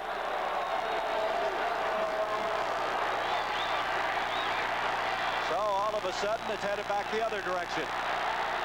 At the 38-yard line, Mike Lewis is the guy that made the tackle that separated the ball from Campfield. Blitz on by Edwards. Bubba Bean's got it, a flag on the play. He loses yardage, but a flag, as we mentioned, 2 flags have been thrown. Herman Edwards that time from his cornerback spot came flying through and really put the pressure on Bartkowski. Look at this. You don't think that isn't a big factor in this game? That's the first turnover just a moment ago by Philadelphia. Atlanta with 4. So evidently this penalty is going to go against Atlanta. Bill Berge having it explained to him. You know, normally, Gary, each team has possession, puts the ball in play approximately 13 times. So far in the game, Atlanta has put it in play 10 times, and Philadelphia has also put it in play 10 times, so it's very even from that standpoint. So the penalty is going to be stepped off against Atlanta.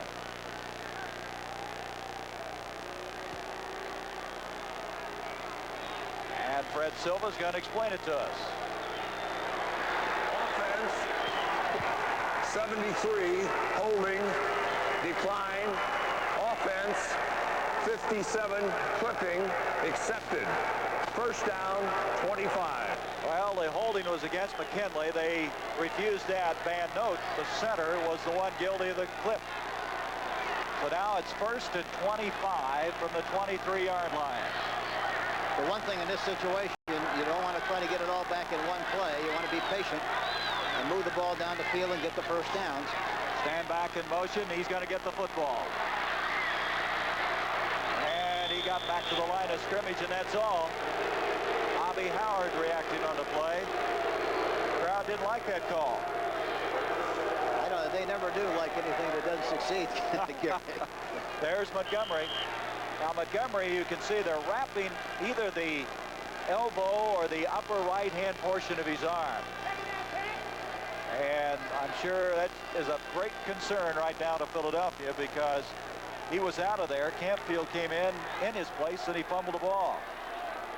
Montgomery, what a year he's had. 220 yards. 2nd and 25.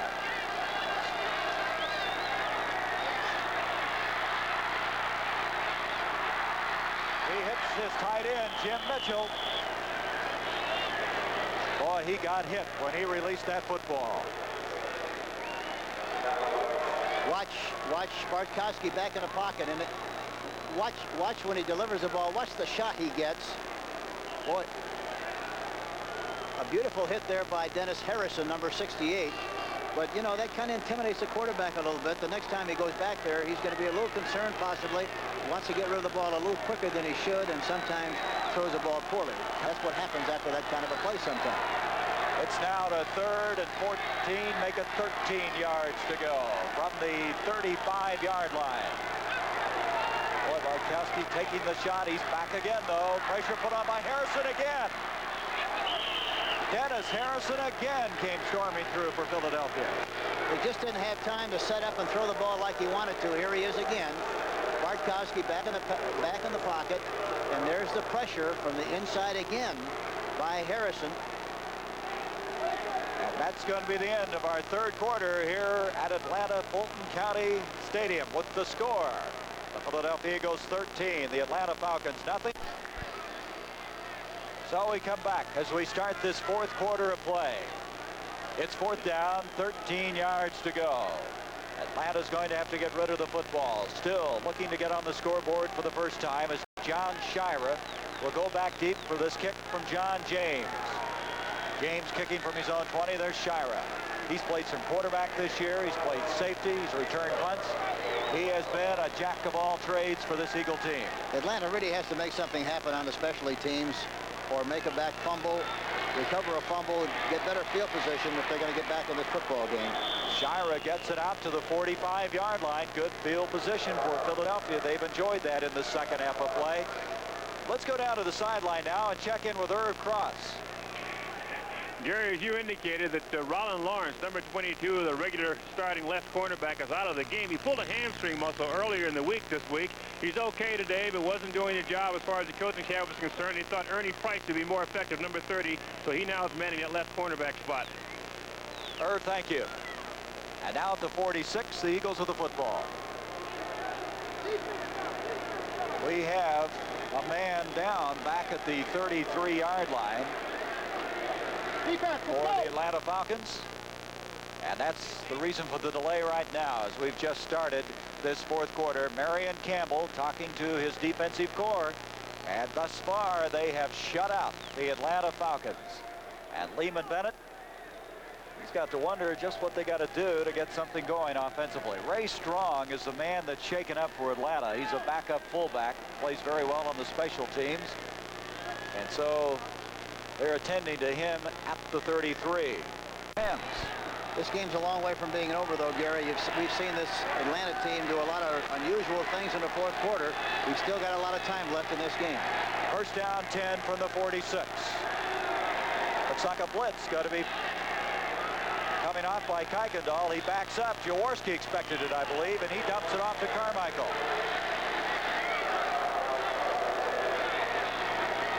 There's a lot of statistics in football, and one that's a lot of interest to people is time of possession. Philadelphia with, what, about 2 minutes more thus far.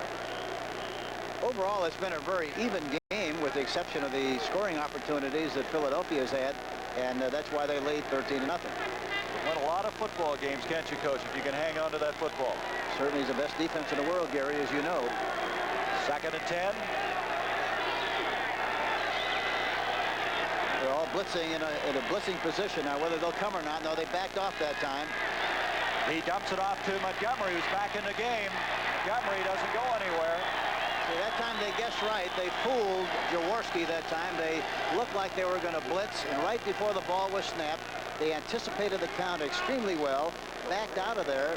Jaworski thought they'd be blitzing. They didn't, and as a result, that play was not successful. Frank Reed and Dewey McClain. McClain made the tackle on the play, number 52. That's Jeff Van Note. He's the graybeard of that offensive line for Atlanta in his 10th year. And there's Michelle, who attempted his first field goal since taking over the field goal kicking chores 5 games ago. 3rd down, 15 yards to go. Jaworski in trouble. And he dropped. The ball is loose. Is it going to be ruled a fumble or a dead ball? No determination yet. I think they rule it a dead ball. Let's see what he calls, but I think that's what the official called.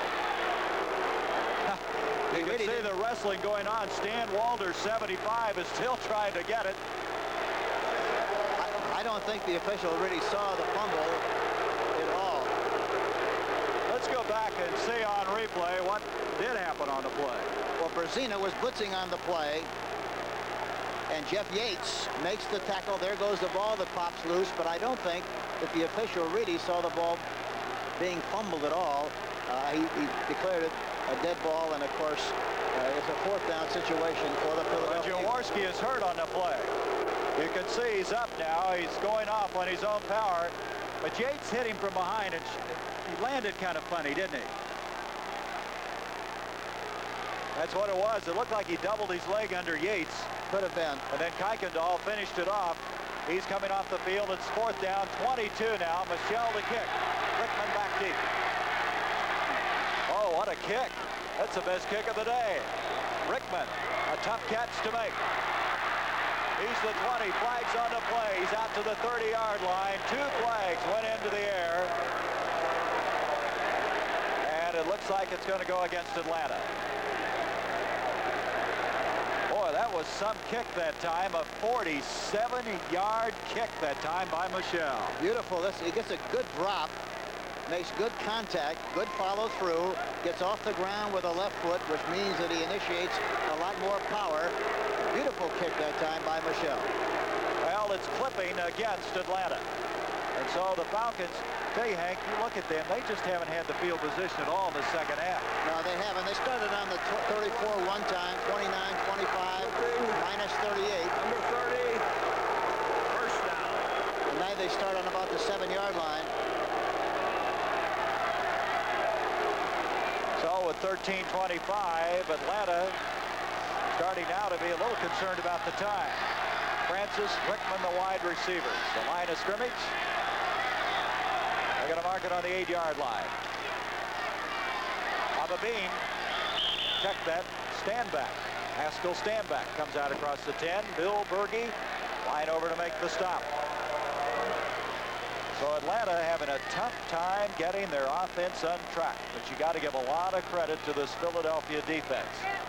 One thing about Philadelphia, they're tough not only physically, but mentally, and you see Jaworski having his left ankle wrapped.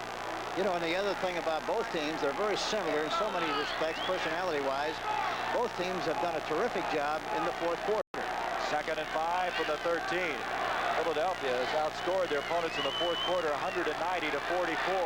Here's Bartkowski off to Alfred Jackson, the rookie from Texas. And I don't believe he got far enough up the field to pick up that 1st down. And here's Ray Strong. Looks like they're wrapping ice on him. Yeah, it looks like it's a knee.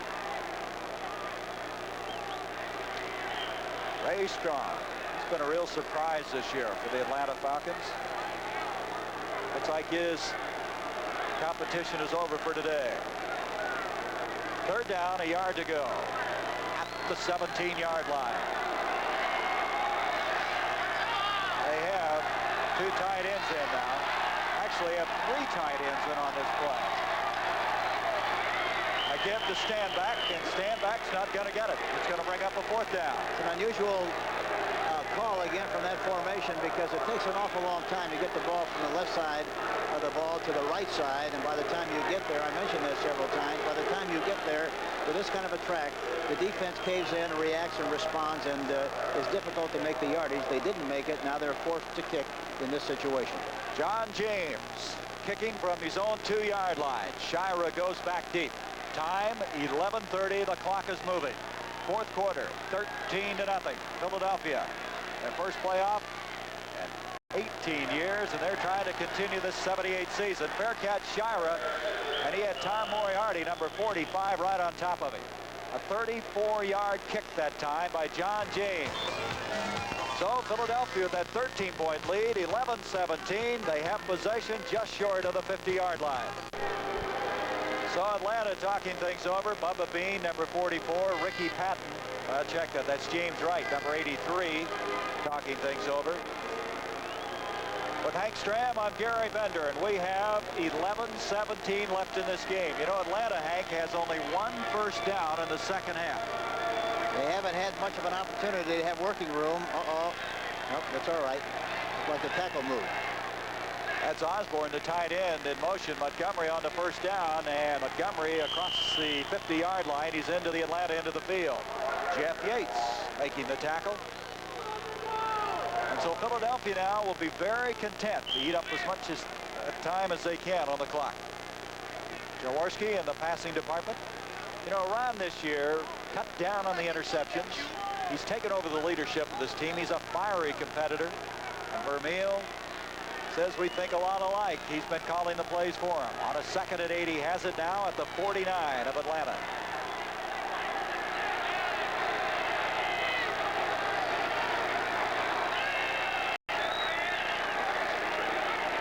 On the 2nd and 8, Smith looks like he trapped that one. They will not rule a completion. He definitely trapped the ball. It was just a little bit too low. Brzezina was blitzing on the play, but didn't get the penetration that time. And Jaworski was able to get it off, but threw it just a little bit too low. 3rd down and 8. Bias that time coming up, covering on the play. 3rd and 8 from the 49, and it's gotten a little bit lighter here. It's still raining a little, but the skies have brightened considerably. And now Atlanta needs to hold as you look at Ray Strong. Ken Payne, Charles Smith, the wide receivers. Hogan, Montgomery, the running backs. Here comes a blitz, safety blitz. And they try to get it off to Smith. Did he catch it? Boy, if he did, that would have been no, he did not. Looked like for a moment he might have that ball. That would have been a great catch had he made it. Yes, but he didn't. And that's the only thing that counts. A little bit low. He got hit right about the time he was making contact with the ball, and it fell incomplete. Ernie Jackson, number 30, made the play. So Michelle will kick. And see, this will be his 8th punt of the game. Wickman goes back deep for Atlanta. And snap. He has to hurry, and he gets it very high. Rickman with a fair catch at the 11.5-yard line. See the hang time on that one. 4.1 on the hang time, a 37-yard kick. The highlights of that Roberto Duran Monroe Brooks bout on the new look CBS Sports Spectacular. Boy, the crowd, they want something to happen now. First down, 10 at the 12, Atlanta, trailing by 13 points. Bartkowski going to go deep. He's got his man from the Bean, and Bean can't hang on. See Ron Jaworski give him a pat on the back when he got up over there. You know, he rolled to his right and threw the ball back to his left. The ball was beautifully thrown, and he should have caught it. Just dropped the pass. That's all there was to it. Bubba Bean, number 44, licking the linebacker, 52, Phillips. It was exactly what you like, a back on a linebacker. He had him licked. He was wide open, just dropped the football. Second down, 10 from the 12. Jackson now comes in at a wide receiver along with Billy Rickman. The crowd chanting. Atlanta running out of time at the 10:07 mark. Bartkowski to Jackson. Intercepted by Bobby Howard. Howard to the 50, to the 40, to the 35-yard line, and he's all the way to the 30-yard line of Atlanta. Bobby Howard picking off another one. Boy, what an acquisition for the Philadelphia Phillies. Eagles, and Bobby Howard coming up with a second interception. And that time they faked outside like he was going to go outside and then broke up the field on the play. But Howard made a fine interception. Alfred Jackson was running the deep pattern 85. Howard made the interception and brings it back in good field position for the Philadelphia Eagles. They have possession now. 1st and 10 and about the 28 going in. So the Falcons tried to open up. They had one pass dropped to the next one intercepted. First down now at the 28-yard line, Wilbert Montgomery. Nothing doing on that play. Wilson Palmuina, and there's the turnovers again, Hank. That's the story. 5 of them. That was a 23-yard return on that last interception by Bobby Howard. Second down still. 10 yards to go.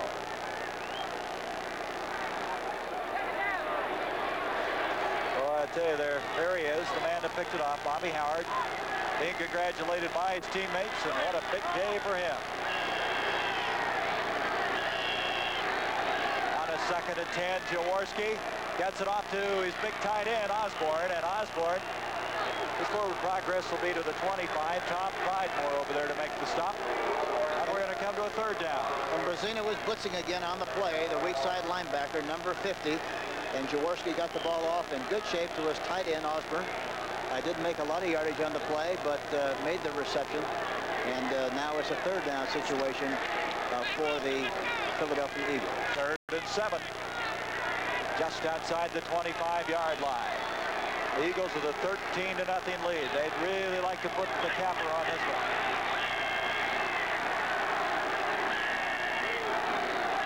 Here comes the blitz again. They tipped it that time.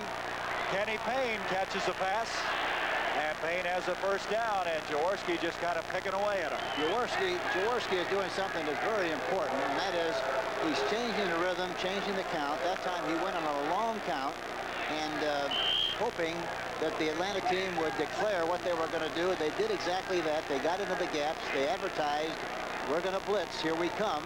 He wisely changed the play at the line of scrimmage and was able to take advantage of that long count situation.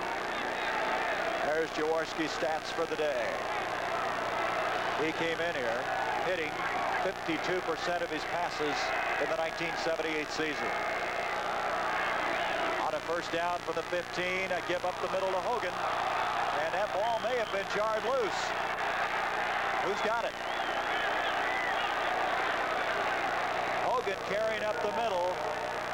And that time Frank Reed, the strong safety, was blitzing.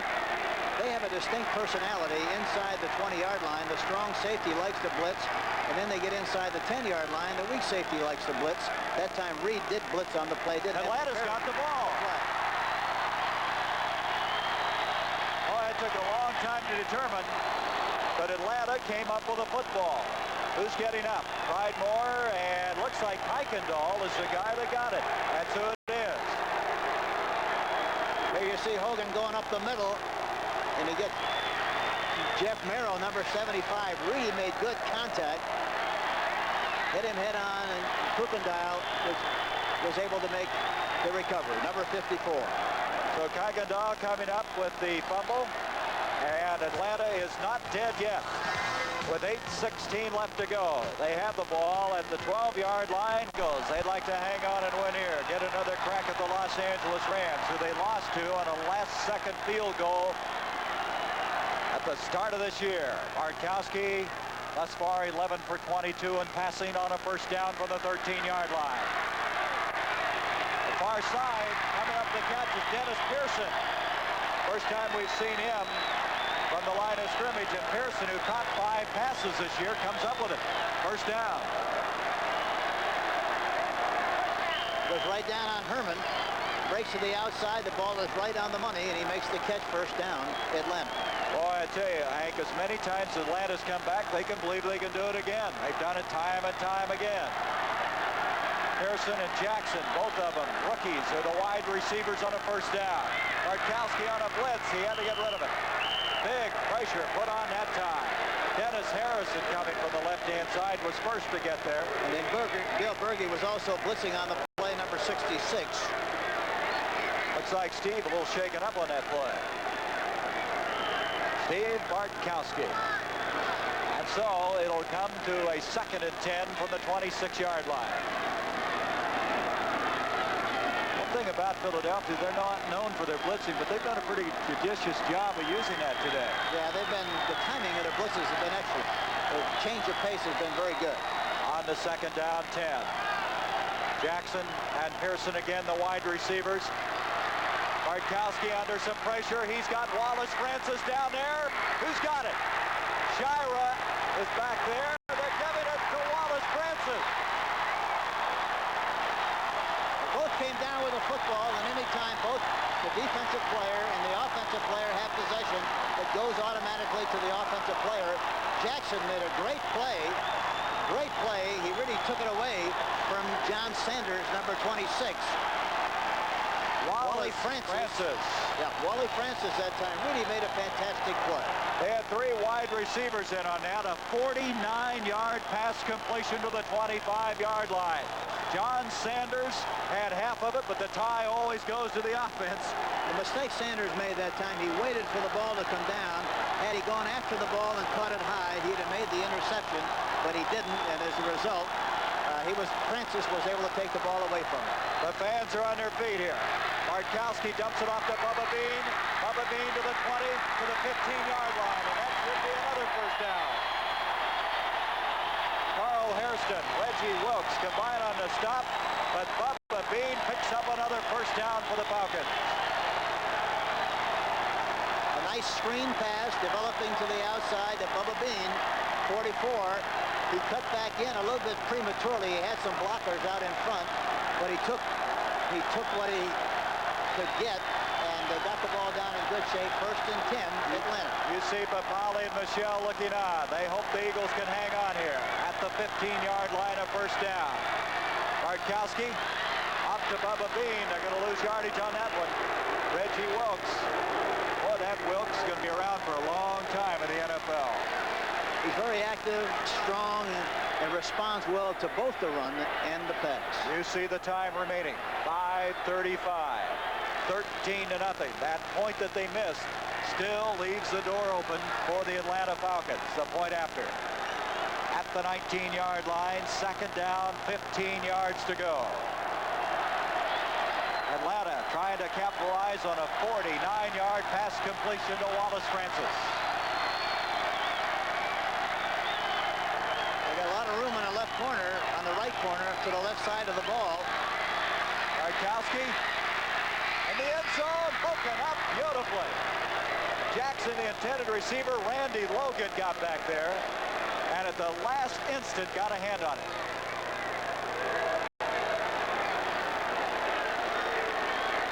There you see it. He throws, really, it looked like he had a chance to make the play to Jim Mitchell, but by the time the ball got there, why the safety, Randy Logan, 41, came in and made a great play. There's Randy Logan, the former standout at the University of Michigan, and he just came up with a touchdown-saving deflection. 3rd down, 15 yards to go.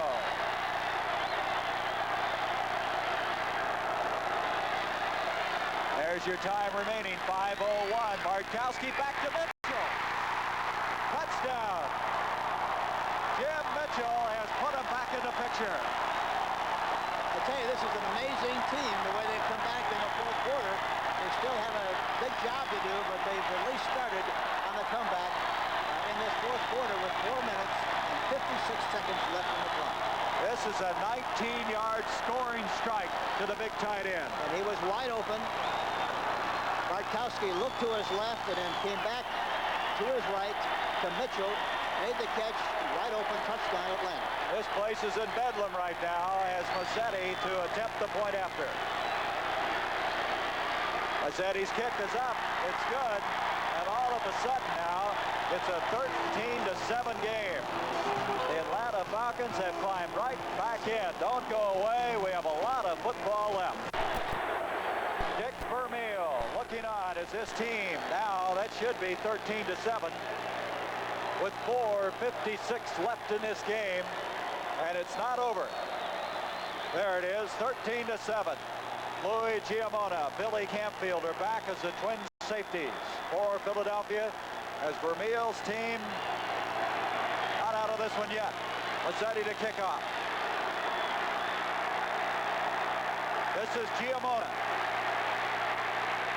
to the 20, and he brings it out to the 24-yard line, and you no doubt can hear the roar of this crowd in the background. Look at the playoff situation has changed a little now. It could be Atlanta playing Dallas if they would pull this one out. On the other hand, if that does not happen, Philadelphia hangs on to win. They meet Los Angeles on Sunday. A lot at stake in the last 4:47 of this game. That return was 16 yards by Giamona from the 24.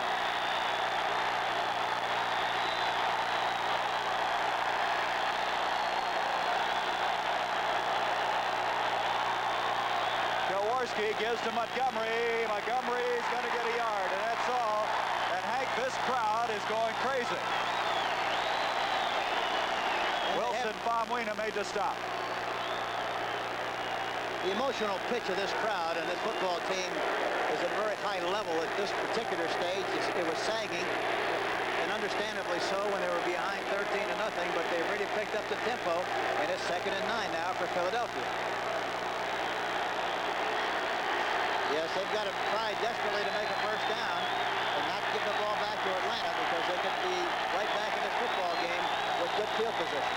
2nd down and 9. You see the time in the upper right-hand portion of the screen. Jaworski wants to throw. He's got Smith, and Smith didn't get it. I think they talked him out of it. It looked like he did have it. Watch what happens here now. I really thought he did drop it. That was a good call. Very good call. But that's why, you know, really from this angle, or a lot of times from the sideline, we as coaches or fans, you think maybe the official blew one. But there's such a great illustration of what a good job they do because he called that one perfect. 3rd down and 9. You can see what this crowd means to this Atlanta football team. They've been 7-1 at home this year. And part of that enthusiasm coming forth right now. Payne, Smith, the wide receivers. On a 3rd and 9 from the 25. They're blitzing everybody. Look out, here comes Brzezina chasing Jaworski, and Jaworski is hit. Coming over is Dewey McLean, number 52. Everybody but the coaching staff blitz on that play, Gary. And Jaworski had to run out of the pocket. But you see him get tackled there by Dewey McLean, number 52. And so, with the sun now breaking through the clouds, Michelle will kick to Rickman with 3:27 and the clock is moving. Michelle the last time really got into one. 47-yard kick. He needs another like that right now. You can see LeMaster having to yell the signals out. It's so loud here. Michelle didn't get into that one as well. Rickman from the 40-yard line. And good coverage that time by Cleveland Franklin. He got him by the face mask. Cleveland Franklin got him by the face mask, and that'll tack 15 yards on.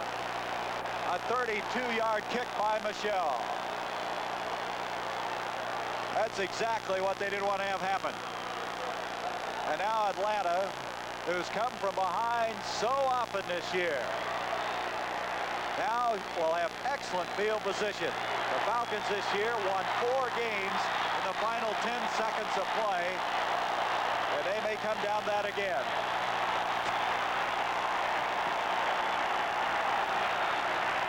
Number 30 on the run back. Personal foul, face mask. First down. So the penalty sets it up at the 50-yard line. There's your time. 3 minutes remaining. 13-7. Philadelphia the lead. Atlanta's got to have the touchdown, and of course that all-important point after. They have their 3 receivers in the game. They take out the tight end. This crowd now getting quiet, so Bartkowski can bark the signals out on the first down, and that play was a dangerous play. Bubba Bean, the intended receiver. And Berge that time was blitzing on the play. He threw in the flat to Bubba Bean that time, but it was almost intercepted. You could see that develop, couldn't you, Hank? Yes. Waited a little bit too long. He couldn't find anybody open, decided to throw the ball to the safety valve, and the defensive back was right there and almost made a play and an interception. That was Michelle. Looks like he injured his tongue or his mouth. There's your timeout situation. All of them remaining for both sides. And there's your time, 2:54. You see it with a 2nd and 10 now for the midfield stripe. 13-7, Philadelphia the lead. Bartkowski back on the 2nd and 10. Over the middle, he has his man. That's Francis again.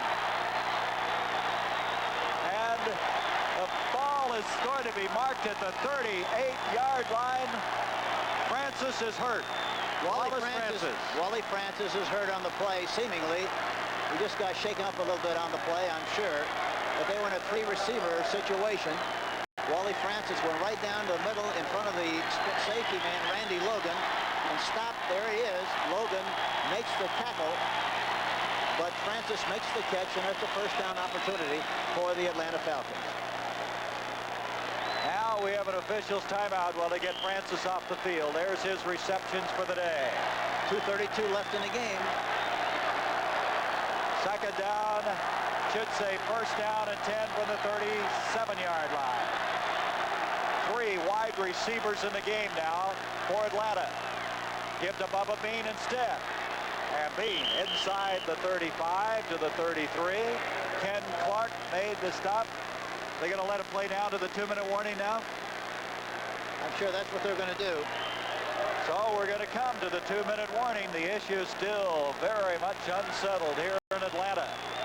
2 minutes remaining. The ball will be at the 32-yard line. It'll be 2nd down and 5. Atlanta trailing 13-7 and trying to pull out a game. They've done it on 4 different occasions earlier this year in the last 10 seconds of play. 13-7, 2 minutes remaining. From the 32-yard line, Atlanta, as you look at Dick Vermeil, he looks very calm, but boy, he's got to be turning inside as he sees the Falcons come to the line of scrimmage with a 2nd and 5. Francis, Jackson, Rickman, 3 wide receivers. Bartkowski with 201 yards passing now. Has time. Bubba Bean, he can't get it, and it's going to be a 3rd down. Looks like we have a penalty too. A flag on the play back at the 40-yard line. It's holding against Atlanta. What that does, it really changes your play calling. You would have had a 3rd and 5, and now you're going to have 15 yards to go. Bill Berge. They've got to go for the touchdown. There's no field goal thinking here with a 13-7 lead.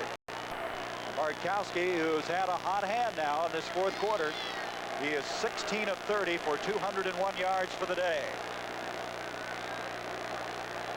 Offense, number 78, holding. That's Mike Ken, the rookie, their #1 draft pick out of Michigan. That was holding. Now we have a 2nd down, 15 yards to go. There he is. Big guy, 6'6", 260-pounder. Dennis Pearson just went into the game for Billy Rickman. We got Wally Francis, Jackson, and Dennis Pearson, the 3 wide receivers in the game at this time. That should be a 2nd down and 15 with 1:54 as Bartkowski rolling. He's got Francis, and he's still about 10, maybe 11 yards short of that 1st down. Bobby Howard reacting on the play. There's the time with 1:46, and it's getting down now to very close to the end. We come to a 3rd down. 3rd down and about 10.5 yards to go. I want to thank our statistician, Joe Willingham, our spotter, Rick Baker, for their help today on this telecast. Third down, 10 and a half. Well, Hank, this is a big play. You still have the 3 wide receivers in, naturally. Rickman is back in the game for Pearson. Bartkowski got time to throw. He's got a man open. Francis! Wallace Francis was wide open. He went right down the middle. He was in the slot. Right down the middle of the zone defense. Hit the seam. And Bartkowski really spotted him perfectly. Got the ball right on the money. Touchdown for Atlanta. Unbelievable.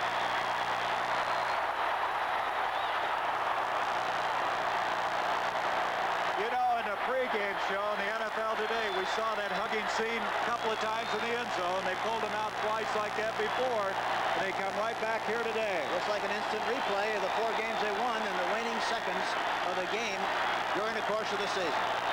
Boy, was he open on that play.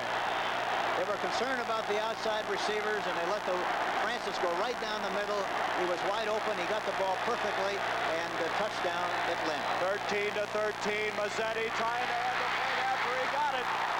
And Atlanta takes the lead. Here we go again. Bartkowski does a good job of faking left, throwing it right down the middle. This place is in bedlam. A 37-yard touchdown strike has given Atlanta the lead. After the point after, Dick Vermeil, well, his team with a minute 39 with which to pull it out. He talks things over with Ron Jaworski. You know, Francis in this game, including that last catch, has 6 catches for 135 yards. That's an amazing effort. And Lehman Bennett, it took a long time to get on track offensively, but they have come back to score a touchdown in each of the last 2 quarters. But I mentioned this several times, just amazing how much better they play offensively when they're behind in a game. I'd like to see them sometime come off the bus and play like they're behind and start a game that way, because I think they'd blow somebody right out of the ballpark, but they wait till they're behind to do that kind of firework.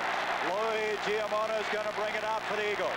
25-30, and he has a head of steam on as his forward progress is close to the 35-yard line. Want to take this opportunity to thank our producer, Bob Stenner, and our director, Tony Burnham. Gentlemen, your pros. Our associate producer, Gail Bledsoe. As we now have the ball at the 34-yard line, a first down, a minute 32 left. And that's a lot of time, Gary. A minute and 32. They have 3 timeouts. There's still a lot of fireworks we're going to have here before this thing is over. Keep in mind that they just have to get close enough to kick a field goal.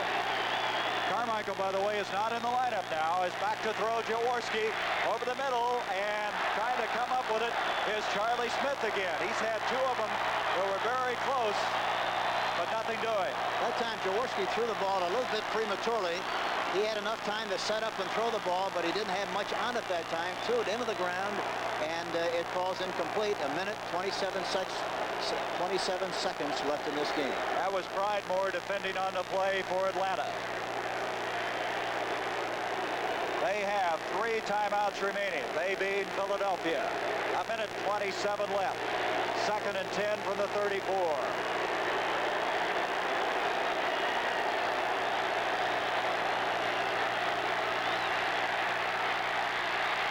Over the middle, and Charles Smith comes up with this one, and they're alive. They're alive and well at the 49-yard line. They're going without a huddle. And I'm surprised that time they blitzed them that time, which gave them man-for-man coverage and an opportunity to get 1-for-1, and he completed the pass. Now remember, they have a field goal attempt. Michelle has attempted only 1 in the entire season, and he missed that one earlier today. Jaworski to Hogan, and Hogan is going to make it just about to the 45-yard line, and I believe we'll have a timeout call. Philadelphia has asked, and they have received a timeout with 54 seconds left. There's Michelle, and boy, what pressure he would have. In the last 4 regular season games, he was never called upon to kick a field goal. He had never kicked one until he attempted one today, and he missed that one. The timeouts left. Atlanta, Philadelphia has only 1 left. We'll be back in a moment. There's our score. Philadelphia with 1 timeout left. They took one earlier. And now the ball is resting just outside the 45-yard line of Atlanta. And the key to the whole thing, really, Gary, as you know, is the fact that they just have to get close enough, move the ball down the field for a couple of first downs, get in the situation where they can attempt a field goal. If they kick it, they win the game. Second down, 4. Kenny Payne is in the lineup. He's split out along with Charles Smith. Safety blitz. They're all blitzing again. Jaworski bypasses it. He's throwing deep. And down there is Orrin Middlebrook. Middlebrook had it for a second. Ernie Jackson. Middlebrook had the ball and just dropped it. I was surprised Atlanta came with everybody that time. Watch it. Look at it. He had possession, and then he dropped the ball. Ernie Jackson was responsible for jarring the ball loose. There you see it again. He has possession, and Ernie knocks it through there. A good play by Orrin Middlebrook, and Middlebrook, you know, hasn't caught a pass. He was a young man they picked up as a free agent after playing with Denver, and now it's 3rd and 4.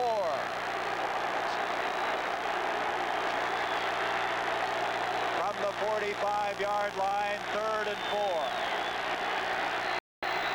Jaworski this time, he hits his man Middlebrook. Middlebrook going to get out of bounds.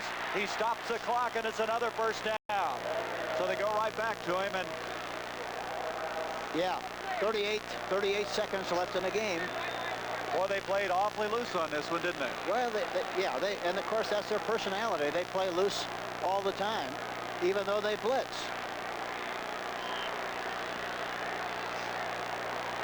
See Bias 38 finally bumped him out, but now it's a first down at the 34, and boy, it is coming down to the last second.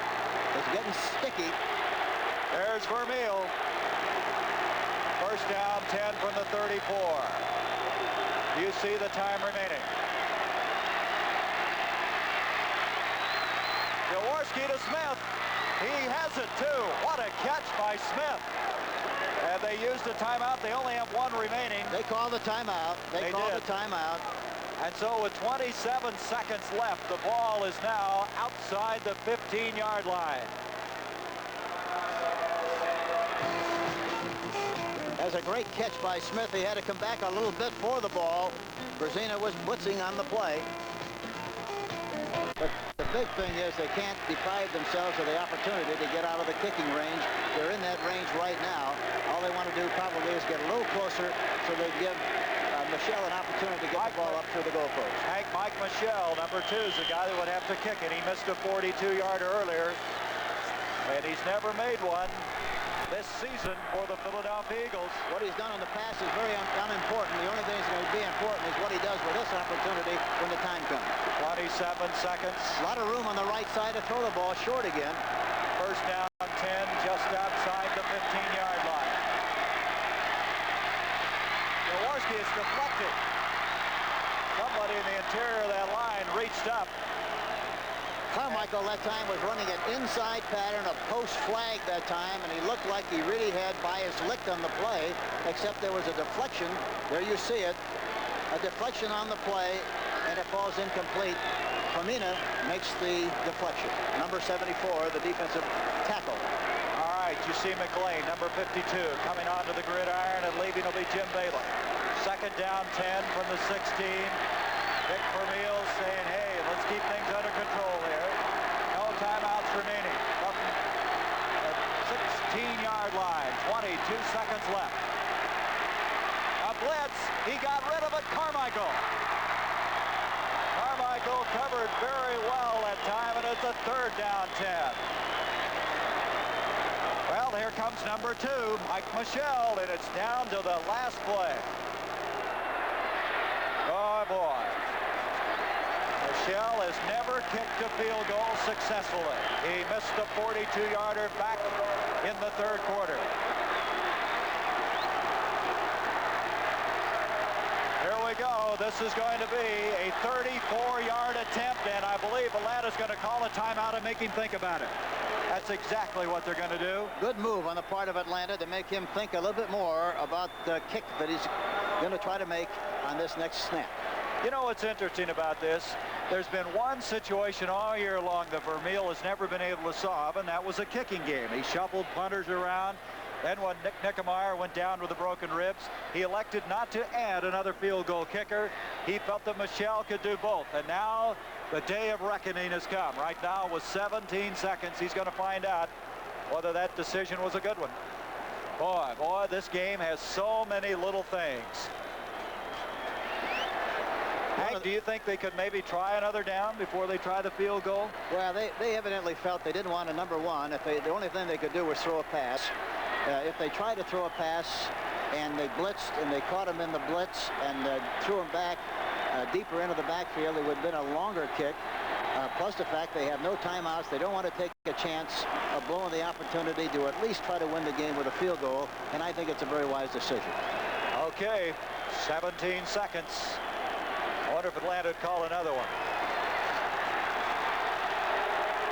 All right, 34-yard attempt by Michel. Shira to hold. We'll just watch it and you'll know. It's good. No! Oh, it isn't. No good. I thought it was good. It's no good.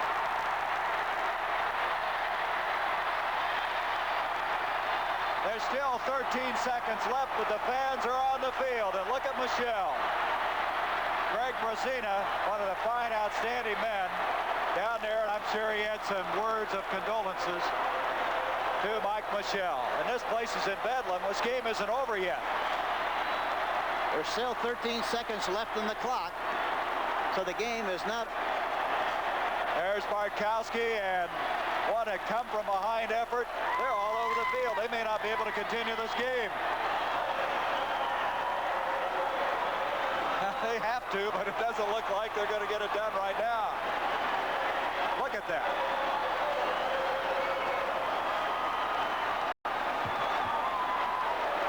They're still pouring out of the stands. Boy, the Michel kick, it veered right on him, Hank, as it took off. It looked like it was through there, and it sailed to the right. You're exactly right.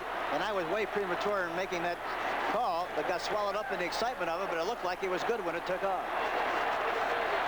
Let's go down now with Brent Musburger, and let's see if we can figure out what's happening down there. Brent, take it. It is like New Year's Eve down here on the field in Atlanta. Norman, we got 13 seconds we got to get in. I know. They're probably going to relinquish those 13 seconds to give it to Atlanta, I think. I'll tell you, Jane, you ever been through anything quite like this? Not quite like this. They were saying they were going to pull it off, and that's what I meant earlier when I said wait till the second half. Atlanta, you never know what they're going to do when it comes right down to it. Well, I see some of the Atlanta players now are headed down out of the tunnel out here, and they are still trying to get the people off. And what a remarkable story this year it has been, Greg. It was beautiful. I mean, I loved it.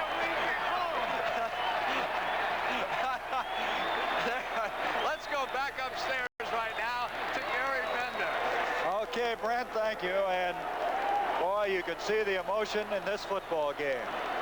Louis Giamona down there earlier, Michel. Atlanta, who has won 3 games, 20-17 in the last seconds, leading in this one 14-13. They just seem to be a team of destiny, if there's any such thing, Hank. To win 4 games the last 10 seconds. At one stage, they were 1-3 in the early going. Things looked bad for them, and boy, they've been able to hang on, and look where they are right now. You really have to give a lot of credit to both coaching staffs and both teams, Dick Vermeil and, of course, Lehman Bennett. Both teams played extremely well all year long and did a great job of withstanding adversity and making things happen, coming from behind, winning football games. And this was a fantastic game here this afternoon. All right. A great compliment, really, to the Atlanta Falcons to come back and win it like they did. We'll be back in just a moment. 14-13. They're now clearing the field. They must finish this football game before it can become history. And so we'll pick it up after this missed field goal attempt of 34 yards. There you see it. Looked like it was just sailed right off to the right before it got to the upright. And so now, at the 20-yard line, Atlanta has it. It's really academic, but they must finish it. Of course, you got to remember that miracle the Meadowlands. There was a fumble in that game. Philadelphia ran it in. But something like that to happen again, well, the crowd is still milling around the sidelines. Capacity crowd of better than 60,000, and tell you what, if you watch the Atlanta Falcons play, you better check your heart. They have really had some photo finishes this year. So with 13 seconds left, Atlanta, before they can put this one away, move in against the Dallas Cowboys in the NFC playoffs, has got to grind out the remaining time. Of course, Philadelphia has no timeouts left, so they just have to snap the ball one time.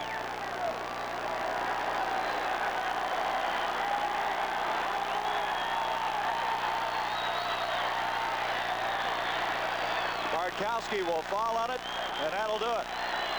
And the Atlanta Falcons have won as Dick Vermeil walks off, and he has to be disappointed.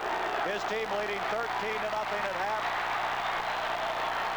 Losing this one 14-13 as Bartkowski and company came back, as they have all year long, to pull this one out. Merry Christmas, Happy Hanukkah, season's greetings from the Orange Bowl as the Dolphins are taking the field, introduced by partner Lenny Dawson, who is a veteran of the playoff experience, and you can feel it up here in the press box. Well, this is the second season. Now it's sudden death. If you win, you continue. If you lose, you're out of it, and you watch the rest of the games. There's a problem here this late in the season because of injuries, primarily to the quarterbacks. The big key position, number 7, Dan Pastorini, he's a walking wounded. It's his elbow, badly swollen. His ribs cracked. He's wearing an apparatus there. And his knee, Joe Willie Namath type of brace. He told me, he said, I have to have it to play. Another concern that he have is that the circulation, because it's so tight, could be cut off and his leg would cramp up. So they're hurting down here. While Pastorini has practiced 2 days, this man, Bob Greasy, this is his first throw since Monday night. The practice before the game today, he has not picked up a football all week long. He has torn cartilage in his rib cage. Greasy and Pastorini, both question marks. They'll have to rely on their running game. Well, that's going to be it. That's going to be the game. And, of course, Earl Campbell will be the man for the Houston Oilers. Delvin Williams for the Miami Dolphins. They both set team rushing records this year. They're both hurt. Well, they're both hurt, and they're going to have to carry the load offensively. And we'll be right back at the Orange Bowl in Miami. It'll be the Oilers and Dolphins in just a moment.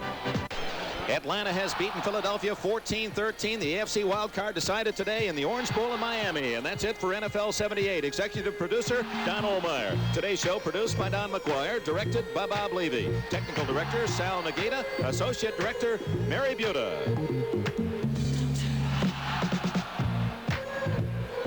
Don Shula's Dolphins against Bum Phillips Oilers. The winner advances in the AFC in just a moment. Brought to you by Chrysler Plymouth, who invites you to see and compare Plymouth Volare, the solid, substantial midsize 479. By Schlitz, beer makes it good. Schlitz makes it great. By Mobil One, the synthetic motor oil that can save you gas and oil changes. And by AC Delco, quality automotive parts for quality motoring. Go with the names you know. AC Delco.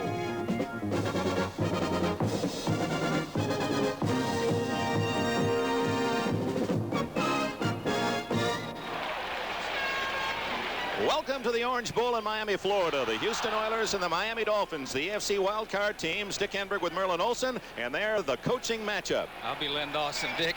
Bum Phillips, he's uptight. As a matter of fact, yesterday when you asked him, is everybody going to play? He says, hey, it's the playoffs. They've got to play. And, of course, for Don Shula, the veteran of playoff competition, the man who engineered a perfect team a few years ago, a 17-0 season. His team winning the last 3, allowing the opponents only 9 points in those 3 victories. Third winningest coach in history. Garo Yepremian delivers the ball. We're underway from Miami, from the 6-yard line. Robert Woods at the 20. He's got blockers, 25-30. Woods at the 40. And Woods finally out of bounds at the 45-yard line. Excellent return for Houston. Well, you talk about a big break early, and that's it, getting great field position. The Oilers come on the field. Quarterback Dan Pastorini, number 7, with Earl Campbell and Tim Wilson behind him. Well, Dan Pastorini is hurting, and so it's going to be Earl Campbell having to do most of the work offensively. Wide receivers, dangerous deep threat, 0-0 Ken Burrow. Guido Merkins, a rookie, was playing defensive back a month ago, and Mike Barber, good tight end. Dick, what they've done, they brought in another tight end. They're playing in with 2 tight ends. Number 87, Conrad Rucker, is in there. Rucker left, Barber right. Burrow, the only wide receiver. Earl Campbell. Gains only a yard, and you can bet they'll be king on Campbell all day. Check the offensive line for the Oilers. Sampson and Heyman, Mock the veteran at center, Fisher and Towns on the right side. They've done a great job protecting Dan Pastorini because they have the fewest sacks, 17 in the National Football League. They need it today because Dan is really hurting. Both quarterbacks are going to be the focal point of the defense, and the offensive line trying to protect them like crystal. 2nd and 9. Campbell breaks a tackle.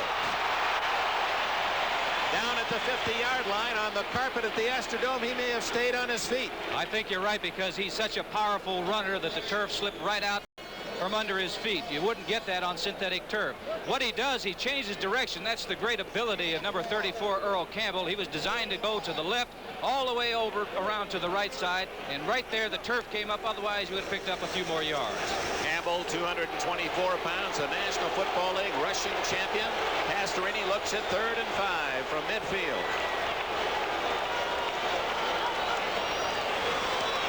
Tim Wilson. The Dolphins have held. Bob Baumauer, 73, spearheaded the charge. Houston will have to kick it away. That there, an injury to Pastorini is the reason I'm sure that he ran on 3rd down, because that was primarily a passing down. Over 3 yards on 3rd down, generally you're going to throw the football. I have the feeling the Dolphins will do the same early once. I look for both teams to blitz, to try to put pressure on the quarterback. It's not a very pleasant thing to do, but the key man out there is that quarterback. If he's hurting, go after it. Cliff Parsley to punt it away. Deep to return, Jimmy Cephalo at the 10-yard line. Parsley averaged just under 39 yards a punt. Beautiful spiral. But that's going to float into the end zone for the touchback.